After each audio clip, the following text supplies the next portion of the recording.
to this school board study session. We are going to open with the open forum, and I'm going to read the rules. In accordance with Policy 203, the board sets aside up to 15 minutes to receive citizen input through an open forum. Input from students, staff, parents, and community members in major decisions can be a valuable form of assistance to the board. Open forum is an opportunity to address the board. The open forum is a safe space for PLSAS community members to share experiences, concerns, and feedback in accordance with their First Amendment rights. The forum is an opportunity for our community to elevate the conversation, create healthy spaces for dialogue, and demonstrate respect for opposing views so that we can all collectively do better. The open forum rules are as follows. At least 10 minutes prior to each meeting, a sign-up sheet will be available at the meeting site for individuals to sign up to address the board. Up to 5 speakers shall be provided a maximum of 3 minutes, 15 minutes total, to address the board, unless an exception is granted by the board chair. Speakers will not be allowed to verbally attack, disparage, or potentially defame individual board members, employees, or students, nor may speakers use vulgar or profane language. Also, speakers may be precluded from disclosing personally identifiable private data regarding employees or students. Speakers unwilling to conform to the rules or time constraints may be told his or her privilege of speaking has ended. If you have any handouts or materials for the board, please submit those items in advance to Martha Walls. Members of the public should not approach the dais. The board will not review handouts during public comment period. Board members will listen respectfully to issues brought to them by the community, but will not engage individuals during their time. The board shall not deliberate or take action during the open forum regarding an issue presented. Each forum speaker should indicate whether they would like a follow-up by administration on the speaker, or if the follow-up by administration is necessary. The chair shall request that the superintendent follow up on the matter. After open forum and when the board chair proceeds with the meeting, audience comments are no longer in order. However, board members retain the right to call on district administrators for information to assist the board in its deliberations. Thank you all in advance to the speakers and the audience for respectfully listening, sharing, and being engaged in the Prior Lake Savage Area Schools community. We have one speaker. It is Katie Gabriel, and it's on book challenges.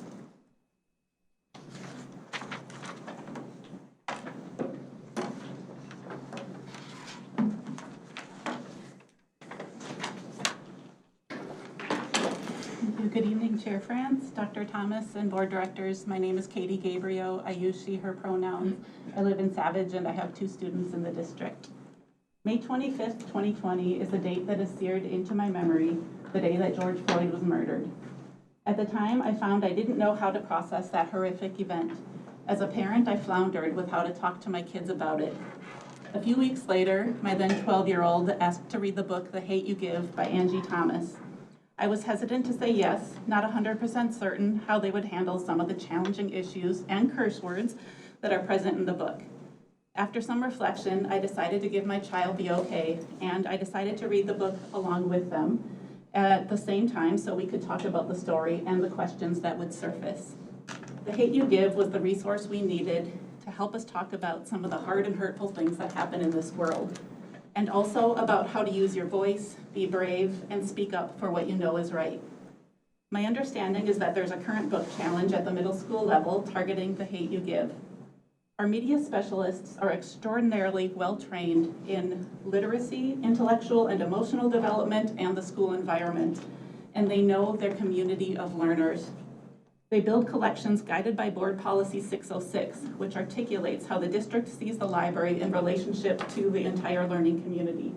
One of these guidelines is to select titles based on favorable reviews by professionally prepared selection aides. School Library Journal, one of the top professional journals for school librarians, gave a favorable review of The Hate You Give and recommended it for grades 8 and up.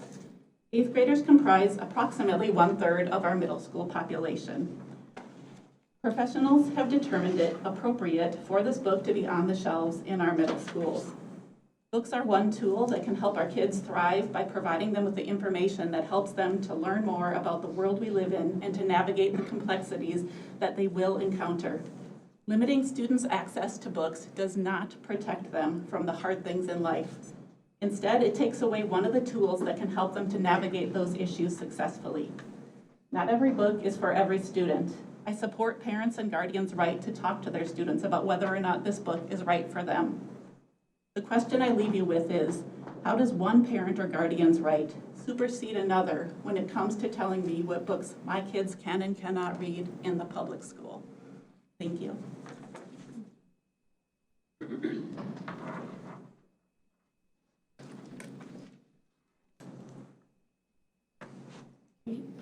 Moving on, we're going to focus on the purpose and agenda, and I'm going to hand that over to Dr. Thomas. Thank you, Chair Franz, board directors. Our study sessions are our opportunity to dive deeper into conversations with the board and our community around key topics, and tonight we'll be going through a variety of topics. First on the agenda, we'll go through a series of proclamations reflecting a variety of our employee groups. I will share the process of my mid-year review link coming to you all. We'll talk a little bit about that tonight. We'll have 2 programmatic updates, programmatic reviews, and some updates for those 2 areas, specifically our MIMCAPs as well as our elementary specialist positions throughout the district. We'll go into budget planning and as our forecast and talk with the board around implications for future budget. Also touch bases on our strategic planning process getting ready to kick off. And then we'll close out the evening by reviewing a series of 400, 500, and 600 level policies. And that is the scope of our work. Okay. First of all, we're going to start with the proclamations. And the first proclamation we have is the Minnesota Paraprofessionals Appreciation Week. And I would respectfully like Director Bullion, Vice Chair Bullion, to read this proclamation. Paraprofessionals Appreciation Week, January 22nd through 26th, 2024. Prior Lake Savage Area Schools recognizes January 22nd through 26th, 2024 as Paraprofessionals Appreciation Week. Our education paraprofessionals are vital to our district's mission and our students' success. This week, we express our heartfelt thanks and gratitude for their dedication. Whereas we recognize they collaborate with teachers to provide care, support, and a high-quality education, our paraprofessionals contribute to instructional support and individual student assistance that fosters educational success. And whereas the support and services provided by paraprofessionals are essential to student achievement, enhancing the effectiveness of our schools, and whereas Prior Lake Savage Area Schools is committed to excellence in education and recognize the important role that paraprofessionals play in ensuring educational success. And whereas Governor Tim Walz has proclaimed the week of January 22nd through 26th, 2024 as Paraprofessional Recognition Week in Minnesota. Therefore, let it be resolved, the Board of Education extends its appreciation and encourages the entire PLSAS community to join in expressing personal thanks to our educational paraprofessionals for their unwavering dedication and commitment to our students. Thank you. I just wanted to say a few words. Thank you for recognizing this group of people. We have paraprofessionals both in and outside of special education, so I really want to thank all of them, whether it's in the media center or the lunchroom, in the special ed classroom, and general ed classroom. They're really there providing care and support and encouragement and even comfort for our students on a daily basis. So just wanted to recognize that what an important role that they play, and our system is definitely stronger because of the paraprofessionals that we have here in the district. Thank you. Thank you. Thank you. The next proclamation is National School Counseling Week, and I am going to ask Director Olstad if you could read that one. Happy to. School counseling, all in for all students, February 5th through the 9th, 2024. Whereas the School Board of Prior Lake Savage Area Schools acknowledges and celebrates the role played by school counselors in the holistic development of our students. And whereas school counselors are actively committed to helping students explore their abilities, strengths, interests, and talents as these traits relate to career awareness and development. And whereas the dedication and expertise of school counselors are instrumental in providing support for students navigating academic challenges, fostering interpersonal skills, and making informed decisions about their future. And whereas school counselors work with parents, teachers, and other educators to help students explore their potential and set realistic goals for themselves.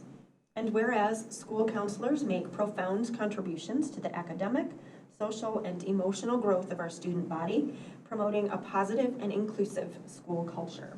Therefore, the PLSAS Board of Education does hereby proclaim February 5th through the 9th, 2024 as National School Counseling Week in Prior Lake Savage Area Schools. Thank you. Another group that wears many hats, so counselor, advisor, comforter, guide, they're guiding classes, paths, sometimes helping students find their voices. We have 12 excellent school counselors through our 6th through 12th grade system, and again, I want to show gratitude for them and all their contributions to both the students and the staff here at Prior Lake Schools. The parents, we like Yes, them too. yes, yes, they do. All right, thank you. Thank you, Michelle.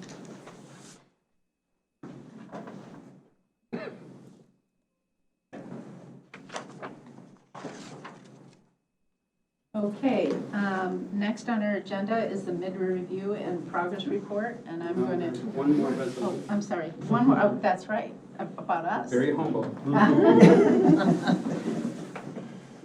I kind of like the subtitle of the counseling proclamation, All In for All Students. I just happened to catch that, and so I'm just going to call an audible and say Champions for Children for our school board, because that's really what you all are about in terms of your roles. Let me just share School Board Recognition Month, the month of February 2024. Whereas Prior Lake Savage Area Schools recognizes the importance of public education in our community, and whereas Prior Lake Savage Area School appreciates the vital role played by those individuals who, as local school board members, establish policies to ensure an efficient, effective school system, and whereas school board members serve as a voice that enables our community to preserve local management and control of our public schools, and whereas school board members are charged with representing our local education interests to state and federal government and ensuring compliance with state and federal law, and whereas school board members selflessly devote their knowledge, time, and talents as advocates for our school children, whereas local school board members are strong advocates for public education and responsible for communicating the needs of the school district to the public and the public's expectations to the district. Now therefore be it resolved that Prior Lake Savage Area Schools recognizes and salutes the members of the Prior Lake Savage Area School Board by proclaiming February 2024 as School Board Recognition Month. And just want to say on behalf of all the staff throughout our district, your presence is very much appreciated. Your leadership and governance is very much appreciated. And as it states in here, you all give tirelessly of yourselves. So thank you all for the work that you do on behalf of our students, our staff, and the broader community. Now, moving on with our agenda, we're going to talk about the mid-year review progress report. Yes, so this year we revised the superintendent evaluation procedures. So we have a new template that we created last summer that you all adopted. At the end of tonight's meeting, you all will be given a link that will take you to the Qualtrics website where the window of the mid-year evaluation will be open for the next week. That information will be collated by Jenny Zumbush in confidentiality, then shared with the board for determination as the closed session on February 12th that you all would provide that mid-year feedback based upon the agreed upon domains that we discussed last summer. I know there's some questions last year about how the template looks. There's one overarching statement, and then there are some sub-bullets underneath that to kind of give some examples. It's not exhaustive, it's more illustrative of the core competency area. And feel free to draw upon your experiences within the district, conversations with me to be able to provide that rating, and also the qualitative feedback in the box below. That will be coded and themed, and that way you can present broad themes, but it won't be tied back to any individual board member, just like we've done our previous in the past. And I know last year I gave probably an hour-and-a-half presentation, which I know that many of you appreciated, but that was not the process that we were going to move forward with, because you all are getting those updates through our departmental presentations here at the board versus a mid-year dump. So appreciate the feedback in advance, and again, that link will be pushed out tonight after the meeting. Please let Jenny Z or Martha, please let Martha know if you have a problem with the link. We'll make sure that all of that gets worked out, but everything is live and ready to go. When does the link expire? It'll expire in a week. So, do we have a date? It'll be a week from tonight. Tonight, okay, great. So Next Monday night the it'll 29th. close. Yeah, the 29th it'll close. Okay. It gives Jenny Zumbush an opportunity to close it, code it, present it to you, Right. and then talk as to what themes you want to bring forward on the exec session on the 12th. Are there any questions from anybody? And the link will come from Jenny or Martha? Martha will send the link. Yeah, be looking for it from Martha.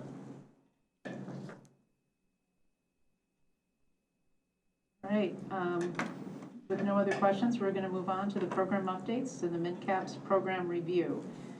Do you have people here? Yep, so I'm going to call Jenny Zumbush up. She's going to join up there. Dr. Zumbush and I have been the co-facilitators of program reviews. Just as a reminder of context setting, we brought forward a couple of program reviews in the springtime of last year. Specifically, at that time, we brought forward a program review around our Gifted and Talented / Synergy program, as well as our Spanish Immersion program. Tonight, we bring forward two program reviews, specifically our Elementary Specialist program review, as well as our MidCaps program review, and each of them were done in a similar format, in which, as you can see at the top of the documents that are included in your packet for tonight's board meeting, the program review process began in the spring. This past spring of 2023 continued through the summer and fall and into the first semester, and as we are actually wrapping up semester one here this week, felt it appropriate to bring an update to you about the work that we've done around those two areas of program review. And as is customary in the previous two documents we brought before you, we lay out the program review components, the elements of the specific program reviews and what we looked at. And then we also conclude with some forecasting for the future, future considerations or recommendations, if you will. And certainly want to entertain questions and clarifications, but I'll quickly do, I have other guests in the audience as well who can speak more specifically. If there's a line of questioning, I might call some other folks forward.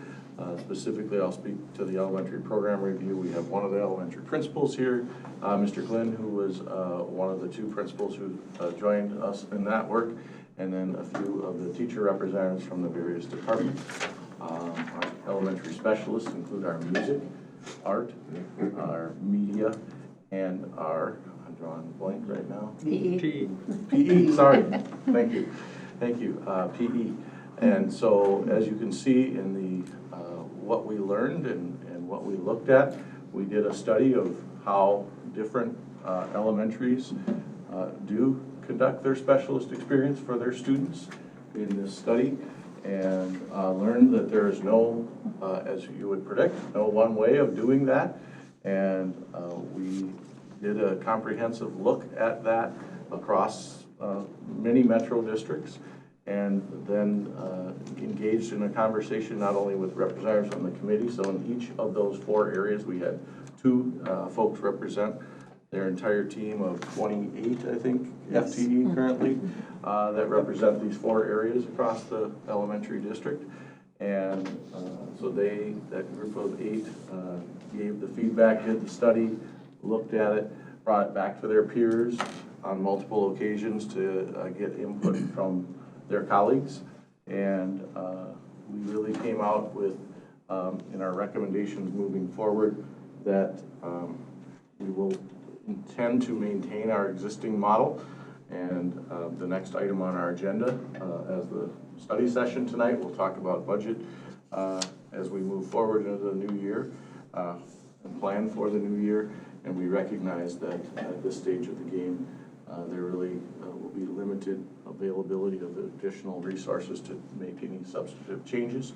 We'll stay the course with our current offering in this area, and have identified, should additional resources at some point in the near future become available, we would have ideas that we would want to come back together and reconvene and study in more detail where we're at that stage of the game, and consider what possible adjustments or changes we might make to the experience, specifically the frequency and or duration of those courses. So I'll pause on the elementary specialist program review and see if there are any specific questions you might have.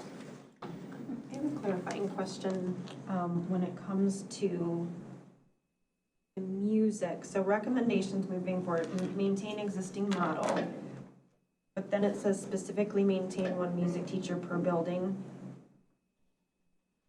Does that contradict each other? Because music goes between buildings right now, so if we're maintaining the current model, then we can't put 1 music teacher per building, right? To the extent we are able, we would intend to maintain that, and I think we have, for the most part, done so this current year. We have a music person at each of our buildings this year.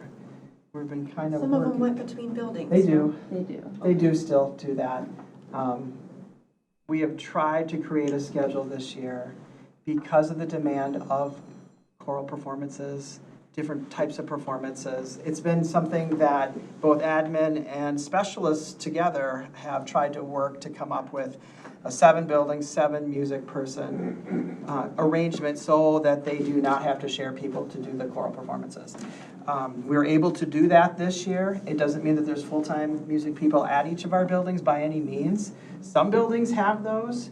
We were able to be creative in the schedule to do that, so at the very least, we're hoping to continue that into the near future with the present FTE that we have. Now, if FTE changes, then we have to relook at that opportunity. It's worked better than I think it's worked, right? The music people here are like, Yes. Yeah. yep. It's wonderful.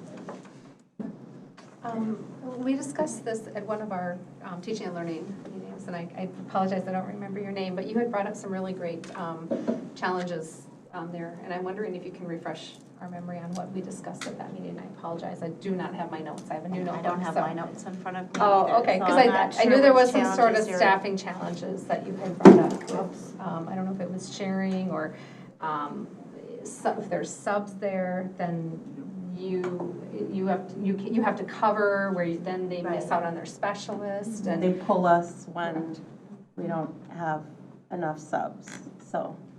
Right, and most of the other subject areas do travel between schools. So you're either 4 days in one building and 1 in another, or 3 and 2, which is even more tricky because that means then you're sharing your building with someone else, and it's a very complicated schedule. It is. Patrick is our schedule guru, and it is, and it's different every year, and it's different from, you know, when they add extra sections in buildings, and then we have to kind of rethink things.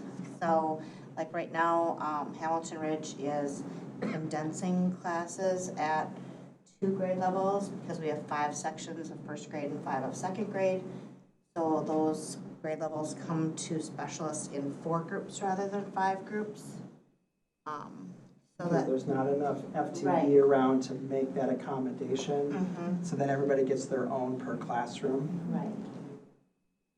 So it's very complicated, and, you know, one of our goals is to reduce the travel, you know, to have elementary specialists be more full-time in one building, even if we do have to get creative and we're not teaching our, you know, subject area to the 6th grade levels all the time.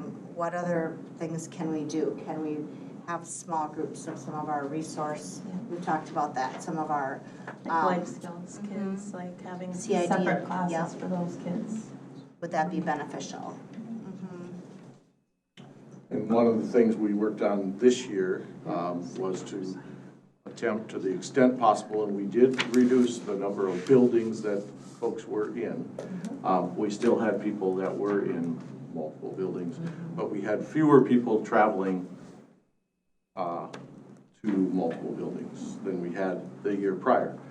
Now, as we engage in our next conversation around staffing limitations, it might be that would return to a similar level where it was previously.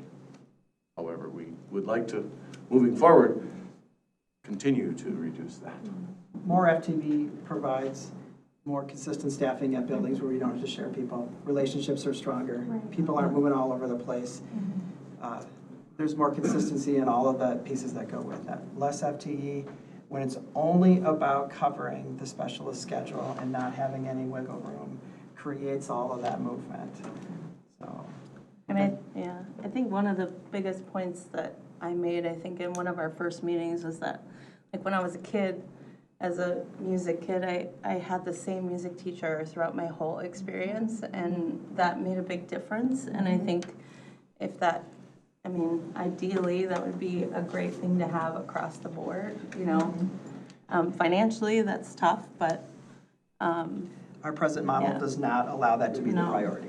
So, and thank you for sharing that, Patrick, and just to, the extension, I think, of Director Atkinson's question is, what is the value proposition that we're learning from this programmatic review? What's the value proposition of this board?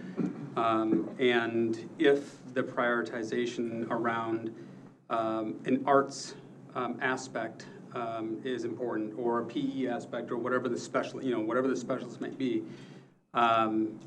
it is a conversation I think we ultimately have to have here and with the broader community. If we don't have the resources, what gives, or where will the future asks be? I will say, going back to the conversation from TNL, and I don't want to put words in our staff's mouths, but the frustration I know they experience when they are not able to offer their instruction. And I want to be very clear, it's their core instruction, just like math is core instruction. And they're viewed as less than, and we can wash that core instruction away because we need you as a sub. I think that sends a mixed message to our specialists of their value in our organization. So I hope that gets to the question a little bit more that you were talking about from TNL, and I think that's an important aspect for us to consider in the future as well.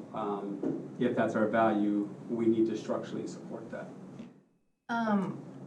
To piggyback or to expand on that, was there a time in recent history that It's staffing models to support that value? right? That's a question, sorry. That's And that's probably before my time. But maybe we Pat- There hasn't been, this has been the model for a long time. Caveat to that is that when, during COVID, we did restructure when we weren't moving people around. And so people did land in buildings and stay in buildings we assigned them to, based on the parameters we were living at that time. But that did not allow for everybody to get the same programming then in each building. That was the give on that part. We didn't move specialists around. I think some of them absolutely loved that idea, and it showed us a possibility of where you could be a part of a stronger community. It just, there's not enough FTE to pull that off in our present model. That creates the challenge. And how many FTE would you need to make that model? Ooh, that's a, didn't we come up with that? you know what, it'd be great to have, on a grand scheme, to make things not have to change the way we do things 7. 7? Yeah. 7 additional? Additional. Okay. There are other options that are less than that, that could make it as well. But that would be a way to not have to change the way that we have. 40% Phi-Ed, 20% music, 20% media, and 20% art. And how long has it been that specialists have been asked to sub? Ever since since I started here, just like Can you give me the 16 years for so, me. I mean, for you've been here. I've been here 15 years, Yeah. so at And least. when you describe how it was for you growing up, that's how it was for me growing Yeah. up as well. And, yeah, this is a great conversation. I think it's one to cost out, right? Like, what does it look like and how do we, I don't know. You know, because it does come to relationships and, you know, and when we're talking about students' success, it is really the consistent relationships that foster it. And so how are we, with the constraints that we have, the limited resources that we have, when we know the things that most greatly improve, you know, student success, then how do, you know, so playing around with all that, I would definitely like to see all that as well. And I would echo that from the core beliefs that you see in this document. Yeah. That really was a resounding, Yeah. those top two core beliefs were something that was consistent when they brought this back to their peers. I mentioned the expansion of the committee, brought it back to their other colleagues. That came through loud and clear as top priorities to maintain. And I would just say, like, when you look at a robust arts program that we have in the high school, you know, what is that feeder program? You know, and I know some of the other schools in our district, particularly the charter school, you know, they have orchestra and they have a very robust arts program. So, yeah, I definitely think that, you know, whether it's adding FTE or it's shifting to reprioritize, I think the arts are incredibly important. I do have one quick question. First of all, thank you so much for your work on this and also for making the current model work in our current state. That goes without saying, I know from all of us, as you can probably feel it in the room. But my main question around the recommendations moving forward is about continuing to monitor legislative changes that impact state standards and curriculum. Are we expecting that at the specialist level? Has there been change there? Is that what you're getting at? Well, there has previously been some change related to Phi-Ed. There was recently. And each standard area goes under a review process that can range in time frame from typically 7 to 10 years. We also have now the READ Act, and again, we pointed that out specifically here because our media specialists play a role in that. And as we better understand, and by the way, are launching that committee of staff here on February 1st, what those implications might look like. That's why we wanted to call it out. So we'll continue to monitor that. That's one we will have to work toward implementation on, and then anticipation of potential other changes that might come down the road. Like additional staffing because of the READ Act or different Shifting workload, whatever yeah. Thank you. Oh, were you suggesting additional staffing for MPP? Well, I'm just trying to Or understand. from the state, I mean? No. Oh, okay. I was like, Required. did you hear Committing, something? what I heard was I am not a committing additional, legislator. committing additional resources to implementation. I would appreciate that Yeah. From the legislature. Yeah. I wish. Yeah. Was there some legislation, though, regarding to PE and how much PE a student should have? Not in the most recent changes? Okay. legislative session, no. I was referring to previous standard projections. Well, I can't imagine an elementary school without as much art and music as possible, because that's the primary way most of those kids express themselves and is critical for their development, as well as physical education. But I do have one question about the READ Act, because it was brought up here obviously in our document for a reason, and when you look at the stringent requirements of the testing and all that, and the funding that did or did not come with that, and then the further stress on our media specialists to make sure that the testing and the intervention occurs for that is, I know that's just developing, I know it just got passed. Do we have a staffing plan for that right now, or are we just kind of waiting? I don't, and what funding came with that for the staffing? I'm going to possibly defer to Tammy. I'll give you a pause on this, be prepared if you can speak to any of that, but I think what we do know is that as we launch this, we have some training requirements that we do have to put in place beginning this summer and offering and making available to certain staff, for example, intervention teachers, early elementary teachers, including some special education folks. We were just engaged in a conversation around some of that as we are getting ready, as I mentioned, to launch the REDAC committee, which is a group of about close to over 40 staff who are coming together, K-12, to engage in learning about the implications of the READ Act, as well as eventually analyzing the training modules or training opportunities that are available, as well as eventually looking at the curricular coming out of that READ Act. There were specific curricular models that are available to us, 5 different ones to choose from and 3 different training models. So that committee will be evaluating that and be developing that plan to begin some of that this summer. I just want to monitor our agenda. So that was mentioned in terms of watching for any more unfunded mandates that would jeopardize our specialist schedule. As we get ready to ramp up our efforts around READ we'll be coming to the board as a specific topic to open that up deeper, just to keep us from not going down a full engagement on READ right now. But it's on our radar, and we'll schedule that up in the upcoming work session. I have just one last question about the elementary specialist. So I've heard everybody say that it's always been this way. Has it been brought up in the past of what's the solution? Like, why hasn't this, does anybody historically can help me understand like why it hasn't been addressed in the past from a historical standpoint? Maybe from staff or board members who've been here for the past 15 years or whatever? From my perspective, it's all to do with funding. And we have to make sure. It's all funding priorities. Yep, it all costs money. Okay. Those things are gonna cost money to change the schedule a little bit.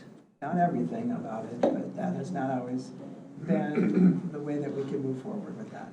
Yeah. So if it was brought up in the past, you're saying basically we didn't have the funding to do it? Efficiencies Or it of wasn't staffing. allocated to the program in the past? Yes. Okay, thank you.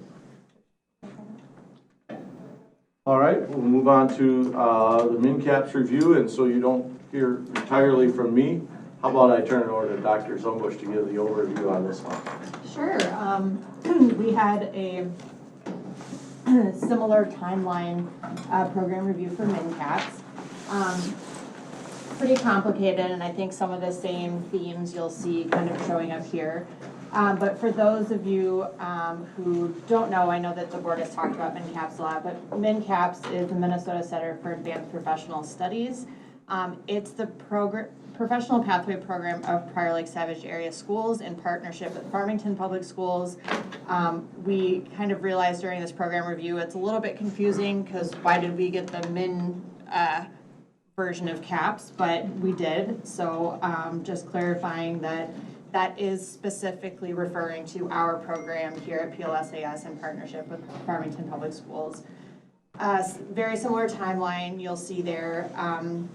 Our program review components, we centered a lot of student feedback. There was already data that was being collected from MinCap students. We used that existing data as well as we interviewed seniors last spring who were leaving MinCaps about their experience. We also had representation from Farmington Public Schools in our committee meetings. And we looked a lot into other CAPS programs that were kind of similar in size and geography to us to try and understand how we kind of compared to others in terms of offerings and staffing and things like that. And then we did a pretty robust literature review on professional pathway programs generally, career and technical ed programs. And then we got in pretty deep with the staff on their feedback. And one of the complicated pieces of the MnCAPS program is there's multiple pathways, and each pathway, professional pathway within MnCAPS, has a very different experience, very different requirements in terms of post-secondary options for students, in terms of the types of coursework they need to take, in terms of the credentialing the teachers have to have.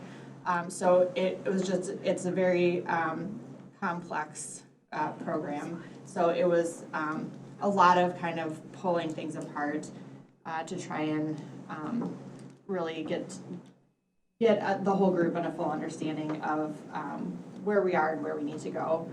I think that the main thing we learned is that students have an incredibly positive experience at MnCAPS. It's something that the vast majority of students have just a really great experience. They gain a lot of professional skills, collaboration.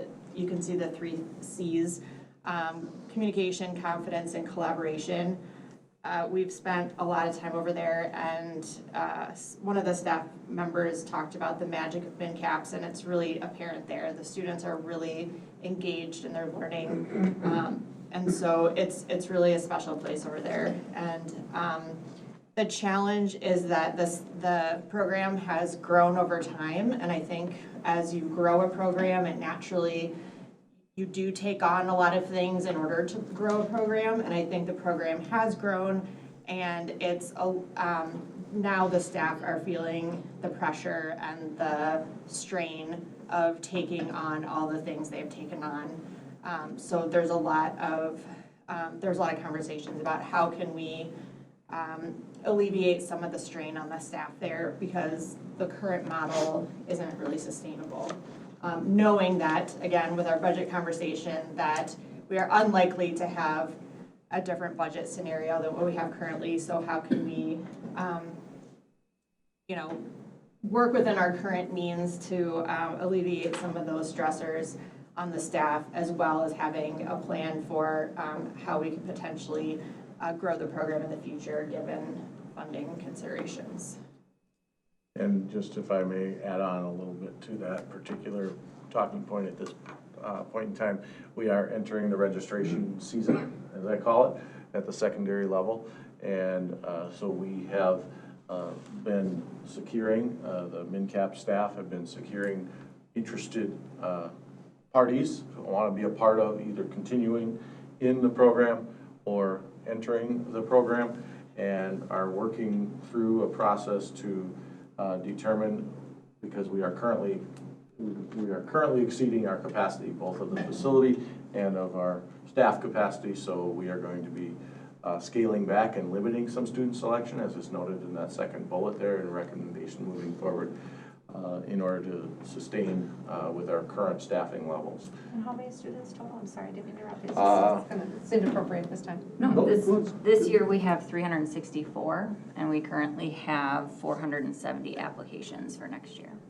Can you repeat that? 364 this year, and we currently have 470 applications. We closed it last week. Is 364 Prior Lake and Farmington combined, or just our Correct. students? Do you know what our students are? It is, I think we have 112, don't quote me on that exact number, but I think 112 are the Farmington students.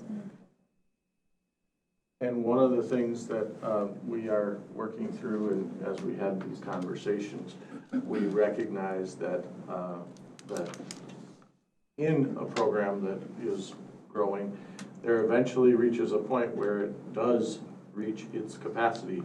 Should additional space become available, and actually there was a space in the existing facility that became available, but we aren't in a position to be able to lease additional space at this time.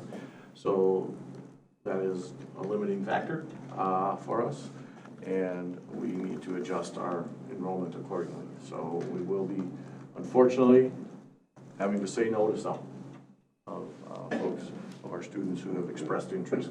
participating. Have we ever had to do that before? Have we ever had to turn away kids? We have, yep, Yeah. probably the last 2 years. Yeah, not as many as we will have to in the upcoming year, but yes, I mean, every year has been, it depends on per pathway as well. Some of the pathways have been more established and have higher interest and higher abilities for more students. For example, the healthcare pathway, they have an AM and a PM pathway. Foundations of Business, we would have the numbers to be able to do an AM and PM pathway, but we don't have any space to be able to put another section in, so. So using these numbers, say these numbers, for sake of example, say these numbers stay the same, right? 364 out of 470. How far over 364 could you go? Like, how many kids are we talking about that we have to say no to? We are going to have to say, for next year, we're gonna have to say no to probably upwards of 125 students. With our caps that or our targets that we've put into place, 365 is about what my staff can handle. And with that, just for sake of clarity and understanding, if a student requests a particular pathway that's full, we'll be offering them the availability of open pathways, because we do have some pathways that are not at capacity in that number, in those figures. And if I can just maybe piggyback off of that offer, now obviously if we have a student who is a healthcare interest student, saying, well, you can join if you want to take the business pathway, may not align to their values, right? And that's not what's driving them. So I would say the offer is there, but the likelihood of acceptance is fairly low. Every summer, the Metro Mayor Association, whatever their acronym is, invites the superintendents to be a part of this annual big summer retreat. Just this past summer, with the superintendent and mayor's group here in the Metro, this was the #1 conversation with mayors and superintendents. Every district is seeing a demand for pathway programming.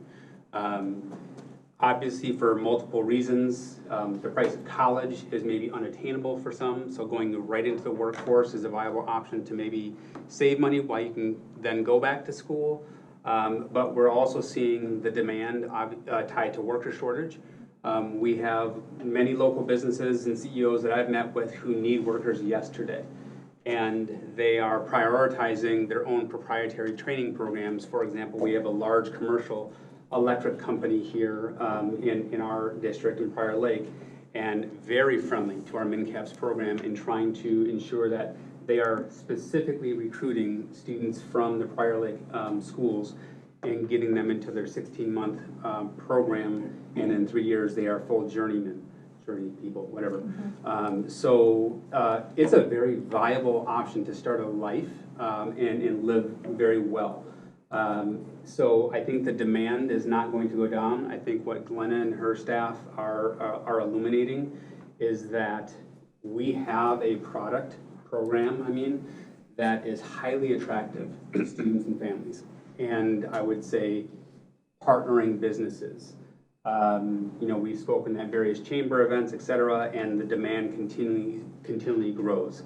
And you can correct me if I'm wrong, Glenna, but I think there's also ask for additional pathways, even to the ones that we have. So then to close with Dan's point, we can't build what we can't sustain. We won't build what we can't sustain. So it goes back to my earlier point. What is the value proposition? And this is that broader conversation. So it's hard for us to say no to our own kids, let alone to be an attractant to neighboring district students and families as well. So this is something I think that we'll want to continue to closely monitor and find ways that we can continually invest in what we've got on the table, and as well as minimize the need to have to turn away students and turn away, I think, growth opportunities if said opportunities are existing out there, and if our community is kind of demanding it from the workforce development side of things. If I'm looking at our next, I'm not getting to our budget planning spread, but I do have my spreadsheet here in front of me. Would it be fair to say that it costs about $5,000 extra to be part of the MinCrafts program? Is that correct? Or per student, or, I just took like the number of students and then extrapolated out across the program. But what I might not be considering is, do we pay back a college for the college credits? Is that part of this, or? We actually lose funding for the college credits, so, yeah, That's so. what I'm saying. Yeah. But for this We don't program, account for that in there. for this yeah. program, we're paying back the college credit, for the college credits. For We're this also program as well. able to charge back some to Farmington, so it does generate some revenue. But I guess regardless of what the number is, there is an additional cost, obviously, with the staffing and all the Correct. building and all that kind of stuff for the program, so. I can say that as a business sponsor and a mentor since the year it started, and a guest lecturer and God knows what else, this program has been phenomenal. The growth in it, et cetera, so that's a testament to our district that it's done so well. But again, the prioritization is key, and where we plan on going and what it's going to take to get there if that is a priority. Adding, sorry. Go ahead, Jen. Oh, I was just going to say another bullet point in here that I think speaks to what Dr. Thomas was talking about is this is a very in-demand program from our industry partners, and so I do think there's opportunities long-term to build up those partnerships and potentially have some additional financial support for the program. That's not something that's currently really in place, but that is something that I think long-term we could potentially look at what partners do we have in the community, who's demanding workers, and can our community step up and support the program because it's then benefiting our employers. So there's definitely an advantage to a lot of our industry partners that with this program. I mean, the students with the healthcare pathway graduate with assistant CNA. And I mean, they're ready to go. So I mean, there's a huge advantage in a lot of our partners. So I think that's another opportunity that we could look into as a community. It does say in here to an opportunity to reinstate the advisory council, and that would be an opportunity to actually invite industry partners into that advisory council. Now, because we do share it with Farmington, and we used to share it with another district that I think is interested again, is the advisory council limited to just businesses within Prior Lake Savage? It would extend It would have beyond to that be quite a bit. cross-representative Yeah, because that would obviously be the kids that are coming from neighboring districts, they're going to want to anchor in their home communities. I mean, the Yeah. business is going to want to have that pipeline, you know, so yeah, I think it's a broad multi-sector and geography.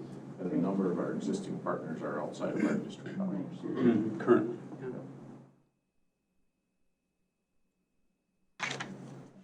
You actually answered my question. That was my question. So, somebody read my mind. Thank you. Okay, moving on to the 2024-25 budget planning, and hand this over to Director, Business Services Director Frederickson. Yeah, while Director Frederickson is getting teed up here with IT, just want to set the context a little bit. We have been having conversations with the board around our budget and really trying to meet the needs that we continually hear, and also be stewards of the resources, the finite resources at our disposal. With the projections that we've been sharing, you all know that we've built in a variety of different assumptions, and you all have seen a variety of different scenarios. You've seen the multi-year forecast as well, and we have put a lot of this onto our finance dashboard that members of our community could also, look at, manipulate, and review on their own time. And as we look to the future and look at a variety of enrollment trends, financial trends, inflation trends, a variety of things that you all have heard us talk about at town halls, et cetera. Unless we net, significantly more students, which is the #1 revenue generator for every district, our financial forecast doesn't look, very promising. When we talked about negotiating with a variety of our bargaining groups, and most recently with our teachers union, one of the illustrations that we shared was, by the year 28-29, if nothing changed, that's when we would project that we would reach statutory operating debt. And to not wait for that day to come, what are some measures that we can do to help mitigate some of what we see? And as you heard Tammy mention too, this is projections. There's no magic 8-ball we can shake to get the final answer. But I think our projections are pretty sound, and we feel that it's important to start taking some actions now to address future budgets and spending patterns, and manage, what we have in terms of our revenue that we can forecast will be coming our way. And as you all know, our revenue comes to us in a variety of streams. Fund 1 is the big bucket that we are prioritizing our conversation on tonight, because all the other categorical funds are just that. They're only used for those categories. And so there's little to no manipulation that we can do with Title II, Title III, Title IV, A&I, aid, etc. So those are very fixed categorical funding streams based on formulas often calculated at the state or federal government based on our enrollment, free and reduced lunch counts, etc. So we're only I would say we're primarily talking about what we can address in our Fund 1, with some ability to offset with various categorical funding. But I caution us as we engage in this conversation that it's a razor's edge of supplanting versus supplementing. So we can't shift everything from Fund 1 and just let's just put that onto Fund 4. Because we run the risk of supplanting, which then we get penalized and those types of things. So we really have to watch that. And so what Tammy will review tonight is kind of the context of how we are in this conversation today, and then share with you some of our internal thinking about how we can mitigate the reductions that we forecast that we're going to need to make, and leaving open some future possibilities that we're still engaging with some of our staff.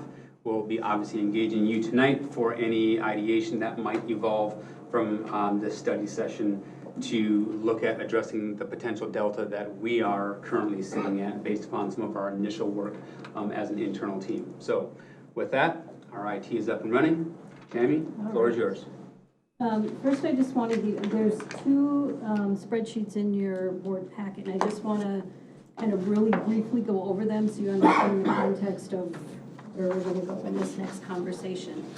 So the first one on the expense projections, this is only one tool, and I want to just stress, this is just one tool in our toolbox. This is not the only document we use to do projections and to look at year to date. It's just one tool that we use. We send you all the information in the financial packets. And the way you can look at this spreadsheet is the top chart is the current year, and the white that don't have a color on them, those are actual numbers. And then the peach colored ones, we look at the previous year and then assume a inflationary factor, which in this case we're using 4.84. and then take the previous year times that inflationary factor, and then that's what we put in for the months that are not final yet. And then looking at that gives us a good idea of where we are. It's not perfect because there are some cyclical invoices that we pay that have already been paid that we're not gonna see, that there is a multitude of things that will happen, but this is just one way that we can look at it. Right now, if you see it, we're trending a little above what our budget projection is. So we're watching that very carefully to make sure that we're being very cognizant of the expenses that we have for the remainder of the year, because we know our goal is that 1.4 fund balance that you authorized us to go into. So we are monitoring that, but I just wanted to give you just an idea of we are looking at what our expenses look like every month, and we are keeping very close tabs on what we're spending. And then that second spreadsheet in here, the FY25 allocations. Again, this is just, I don't even want to say preliminary. This is just a version of what we anticipate possibly seeing as we look at the revenues and expenses. But the bottom line is what I think we're trying to get you to kind of see in this spreadsheet is that right now our expense projections are going to exceed our revenue projections. And we're looking at about a $5 million our expenses will exceed our revenue by just under $5 million. So, and again, this is not final. There are still some revenue streams that we haven't included in here that we look at the year end, like interest income and some other things, but we also have some contracts that we're still in negotiations with. And not the salary contracts, but like our contracts for services. So we're negotiating some of those. So all of this is not final yet, but it gives us a good idea of where we're sitting. So given that, we as a senior leadership team went and looked at if we have to make reductions to the tune of $5 million, what would that look like? So Dr. Thomas suggested that we all come up with what we could do with the 5% reduction in our departments. And that would be our starting point. So this is kind of where we are sitting right now. And as you, sorry, prior to you going into this, because I think a natural question is, how did you come up with 5%? 5% was a threshold that we were able to identify that would try to bear as much of the reduction here at the central office location, if you will. Ballpark-ish 2/3. I want to preface that, though, with a reduction is a reduction, especially in a district of our size. If we cut something departmentally, it will be felt out into our schools. The logic we're using is how can we prevent the most direct cuts to our schools, thus our students being impacted, versus what are cuts that we can try to weather so that they are more indirect impacts to our students. Also keep in mind, those of you who've been around here for a while, this is an all too familiar exercise. We've been through this process, and I will say centrally, I know from my review, there were significant restructurings and reductions here centrally. Some, 7, 8 years ago, whatever that was. And as I've shared with our team, as I've shared with learning leaders, there is very little fat, if you will. This is an extremely lean administrative budget, if I could just call it that for a moment, because going back to our audit, I believe the administration line item that was centrally here, Tammy, was roughly 3% of the total district budget. So it's not like we had 25% of the budget sitting here in central administration, right? 3%. is extremely lean. So when we propose reductions, there will be impacts. There will just be lesser of impacts based upon some other measures that we could potentially take. So just want to set that context too of why we chose 5% as our starting point. Thank you, Dr. Thomas. I just want to kind of review and what our general fund means. So we have the cuts that we're proposing today, or the reductions or the changes, are just in our general fund. And if you remember, the way that we get funding for our general fund is the state of Minnesota. It's on a formula allowance. Next year, it'll be $7,281 per pupil. We have categorical aid based on student characteristics, partial reimbursement for special education. We also have local dollars, which include the property taxes and voter-approved referendum. And then from our federal government, we get dollars that actually flow through the state. And then things like the Every Student Succeeds Act and the Individuals with Disabilities Act.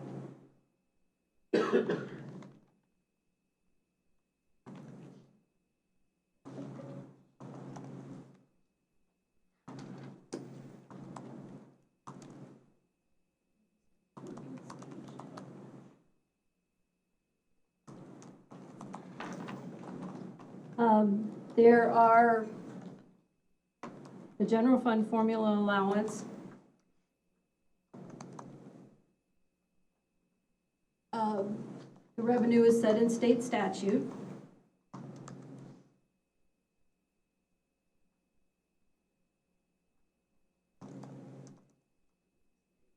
The amount, again, is for next year is $7,281 per adjusted pupil unit. It provides a majority of our funding. It's about 60%.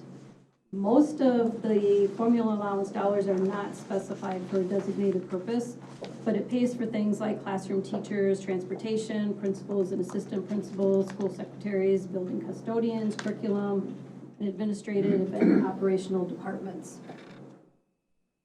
We have other categorical funding, and the tricky part with school district funding is that you get a lot of categorical dollars.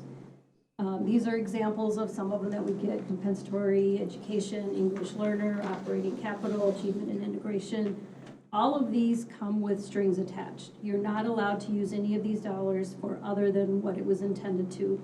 And each of these in statute will tell you what is allowed for each of these funding sources. So we can't spend it for just anything. You have to make sure that it's spent for its intended purpose.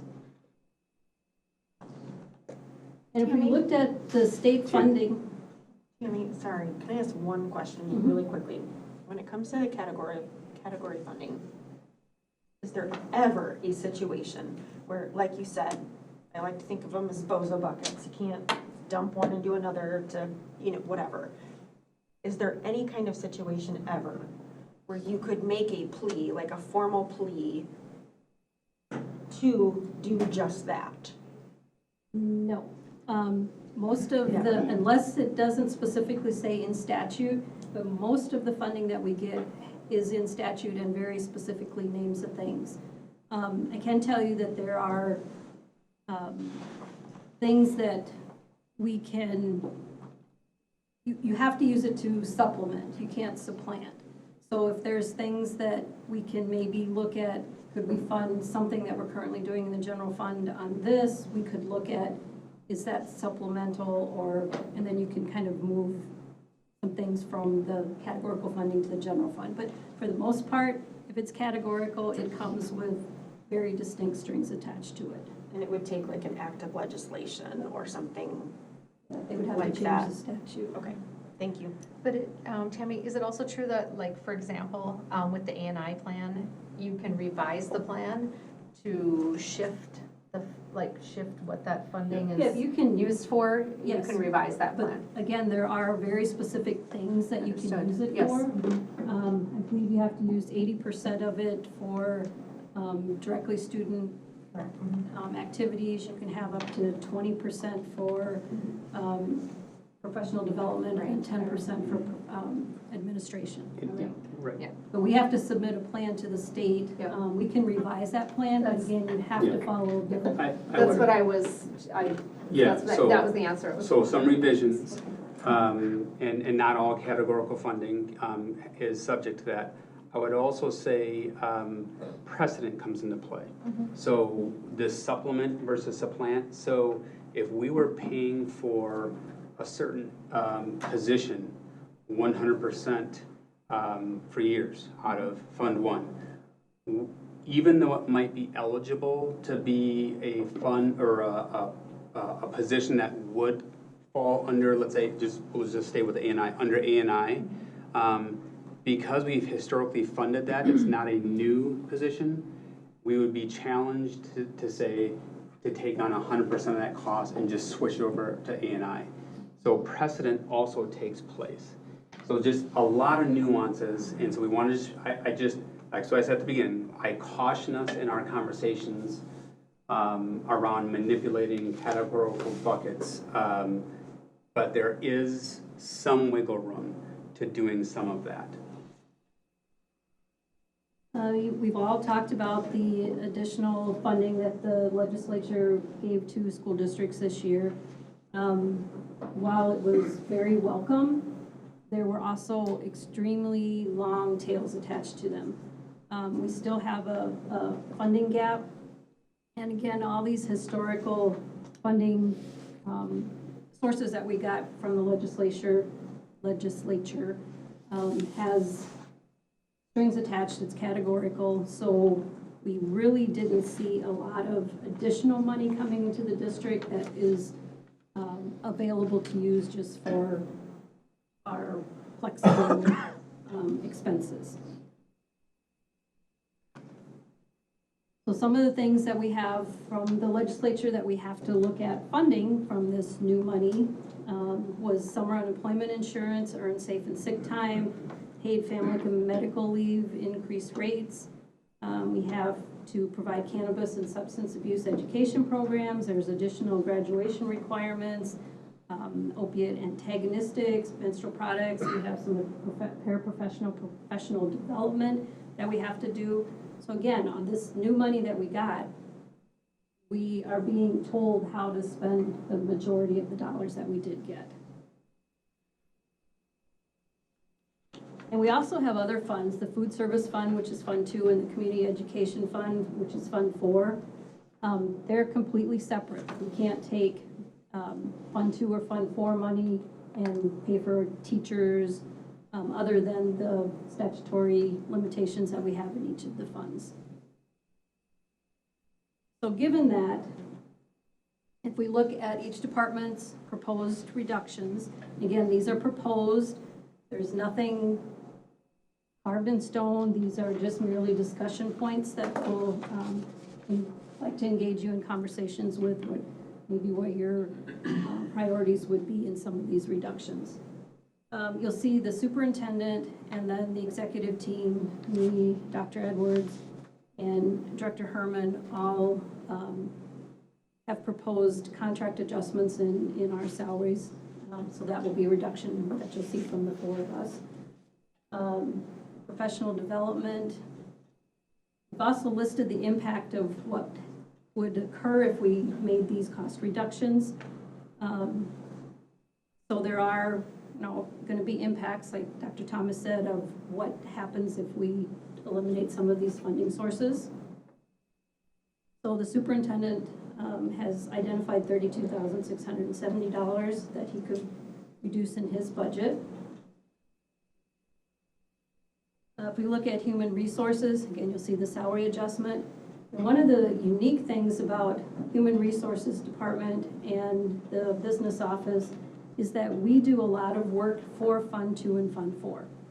Remember I said you can't use Fund 2 or 4 to pay for some of those expenses. But what we can do is charge an overhead cost to Fund 2 and 4 for items or functions that we do in those two departments that are directly related to Fund 2 or Fund 4.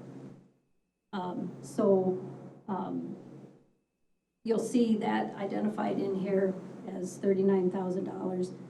for community ed and food services, and that's things like recruiting and hiring and all the other things that go into human resources work.